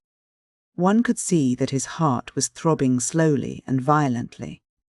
"She came here by herself, sat there and talked to me." "She did, yes." "What did you say to her, I mean, about me?" "I told her you were a very good, honest, and industrious man. I didn't tell her you love her, because she knows that herself." "She knows that herself?" "Well, it's pretty plain. Wherever I might go, whatever happened to me, you would remain to look after them. I, so to speak, give them into your keeping, Razumihin. I say this because I know quite well how you love her, and am convinced of the purity of your heart. I know that she too may love you, and perhaps does love you already. Now decide for yourself, as you know best, whether you need go in for a drinking bout or not. Rodya, you see, well, ach, damn it, but where do you mean to go? Of course, if it's all a secret, never mind. But I shall find out the secret, and I am sure that it must be some ridiculous nonsense and that you've made it all up. Anyway, you are a capital fellow, a capital fellow. That was just what I wanted to add, only you interrupted, that was a very good decision of yours not to find out these secrets. Leave it to time, don't worry about it. You'll know it all in time when it must be. Yesterday a man said to me that what a man needs is fresh air, fresh air, fresh air. I mean to go to him directly to find out what he meant by that. Razumihin stood lost in thought and excitement, making a silent conclusion. He's a political conspirator. He must be. And he's on the eve of some desperate step, that's certain. It can only be that. And Dunya knows, he thought suddenly.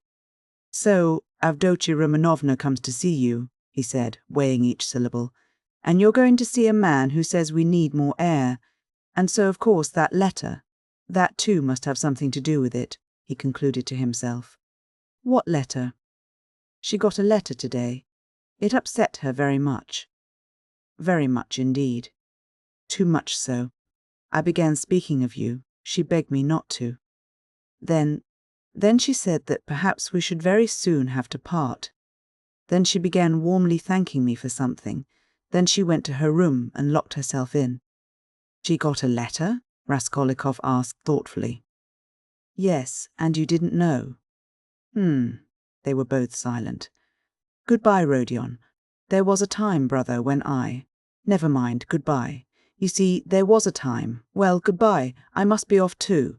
I am not going to drink. There's no need now. That's all stuff. He hurried out. But when he had almost closed the door behind him, he suddenly opened it again and said, looking away, Oh, by the way, do you remember that murder? You know Porfiry's that old woman. Do you know the murderer has been found? He has confessed and given the proofs. It's one of those very workmen, the painter, only fancy. Do you remember I defended them here? Would you believe it? All that scene of fighting and laughing with his companions on the stairs while the porter and the two witnesses were going up, he got up on purpose to disarm suspicion. The cunning, the presence of mind of the young dog. One can hardly credit it, but it's his own explanation. He has confessed it all. And what a fool I was about it. Well, he's simply a genius of hypocrisy and resourcefulness in disarming the suspicions of the lawyers. So there's nothing much to wonder at, I suppose. Of course, people like that are always possible. And the fact that he couldn't keep up the character, but confessed, makes him easier to believe in. But what a fool I was frantic on their side. Tell me, please, from whom did you hear that, and why does it interest you so? Raskolnikov asked with unmistakable agitation. What next? You ask me why it interests me. Well, I heard it from Porfiry, among others. It was from him I heard almost all about it. From Porfiry? What? What did he say? Raskolnikov asked in dismay. He gave me a capital explanation of it, psychologically, after his fashion. He explained it himself. Yes, goodbye. I'll tell you all about it another time, but now I'm busy. There was a time when I fancied, but no matter, another time. What need is there for me to drink now? You have made me drunk without wine. I am drunk, Rodya. Goodbye, I'm going. I'll come again very soon. He went out. He's a political conspirator. There's not a doubt about it, Razumihin decided, as he slowly descended the stairs. And he's drawn his sister in. That's quite in keeping with Avdotia Romanovna's character. There are interviews between them. She hinted at it too. So many of her words and hints bear that meaning, and how else can all this tangle be explained? And I was almost thinking, good heavens, what I thought. Yes, I took leave of my senses and I wronged him. It was his doing, under the lamp in the corridor that day. Phew, what a crude, nasty, vile idea on my part. Nikolai is a brick for confessing, and how clear it all is now. His illness then, all his strange actions before this in the university, how morose he used to be, how gloomy. But what's the meaning now of that letter? There's something in that too, perhaps. Whom was it from, I suspect? No, I must find out, he thought of Dunia, realizing all he had heard, and his heart throbbed, and he suddenly broke into a run. As soon as Razumihin went out, Raskolnikov got up, turned to the window, walked into one corner and then into another, as though forgetting the smallness of his room, and sat down again on the sofa. He felt, so to speak, renewed. Again the struggle, so a means of escape had come. Yes, a means of escape had come. It had been too stifling, too cramping. The burden had been too agonizing. A lethargy had come upon him at times. From the moment of the scene with Nikolai at Porphyry's, he had been suffocating, penned in without hope of escape. After Nikolai's confession, on that very day had come the scene with Sonia. His behaviour and his last words had been utterly unlike anything he could have imagined beforehand. He had grown feebler, instantly and fundamentally. And he had agreed at the time with Sonia. He had agreed in his heart he could not go on living alone with such a thing on his mind. And Svidrigaïlov was a riddle. He worried him, that was true, but somehow not on the same point. He might still have a struggle to come with Svidrigaïlov. Svidrigaïlov too might be a means of escape, but Porphyry was a different matter. And so Porphyry himself had explained it to Razumihin, had explained it psychologically. He had begun bringing in his damned psychology again. Porphyry? But to think that Porphyry should for one moment believe that Nikolai was guilty, after what had passed between them before Nikolai's appearance, after that tête-à-tête interview, which could have only one explanation. During those days, Raskolnikov had often recalled passages in that scene with Porphyry. He could not bear to let his mind rest on it. Such words, such gestures had passed between them. They had exchanged such glances, things had been said in such a tone, and had reached such a pass, that Nikolai, whom Porphyry had seen through at the first word, at the first gesture, could not have shaken his conviction. And to think that even Razumihin had begun to suspect. The scene in the corridor under the lamp had produced its effect then. He had rushed to Porphyry. But what had induced the latter to receive him like that? What had been his object in putting Razumihin off with Nikolai? He must have some plan, there was some design, but what was it? It was true that a long time had passed since that morning, too long a time, and no sight nor sound of Porphyry. Well, that was a bad sign. Raskolnikov took his cap and went out of the room, still pondering. It was the first time for a long while that he had felt clear in his mind, at least. I must settle Svidrigaïlov, he thought, and as soon as possible. He too seems to be waiting for me to come to him of my own accord. And at that moment there was such a rush of hate in his weary heart that he might have killed either of those two, Porphyry or Svidrigaïlov. At least he felt that he would be capable of doing it later, if not now. We shall see, he repeated to himself. But no sooner had he opened the door than he stumbled upon Porphyry himself in the passage. He was coming in to see him. Raskolnikov was dumbfounded for a minute, but only for 1 minute. Strange to say, he was not very much astonished at seeing Porphyry and scarcely afraid of him. He was simply startled, but was quickly, instantly on his guard. Perhaps this will mean the end.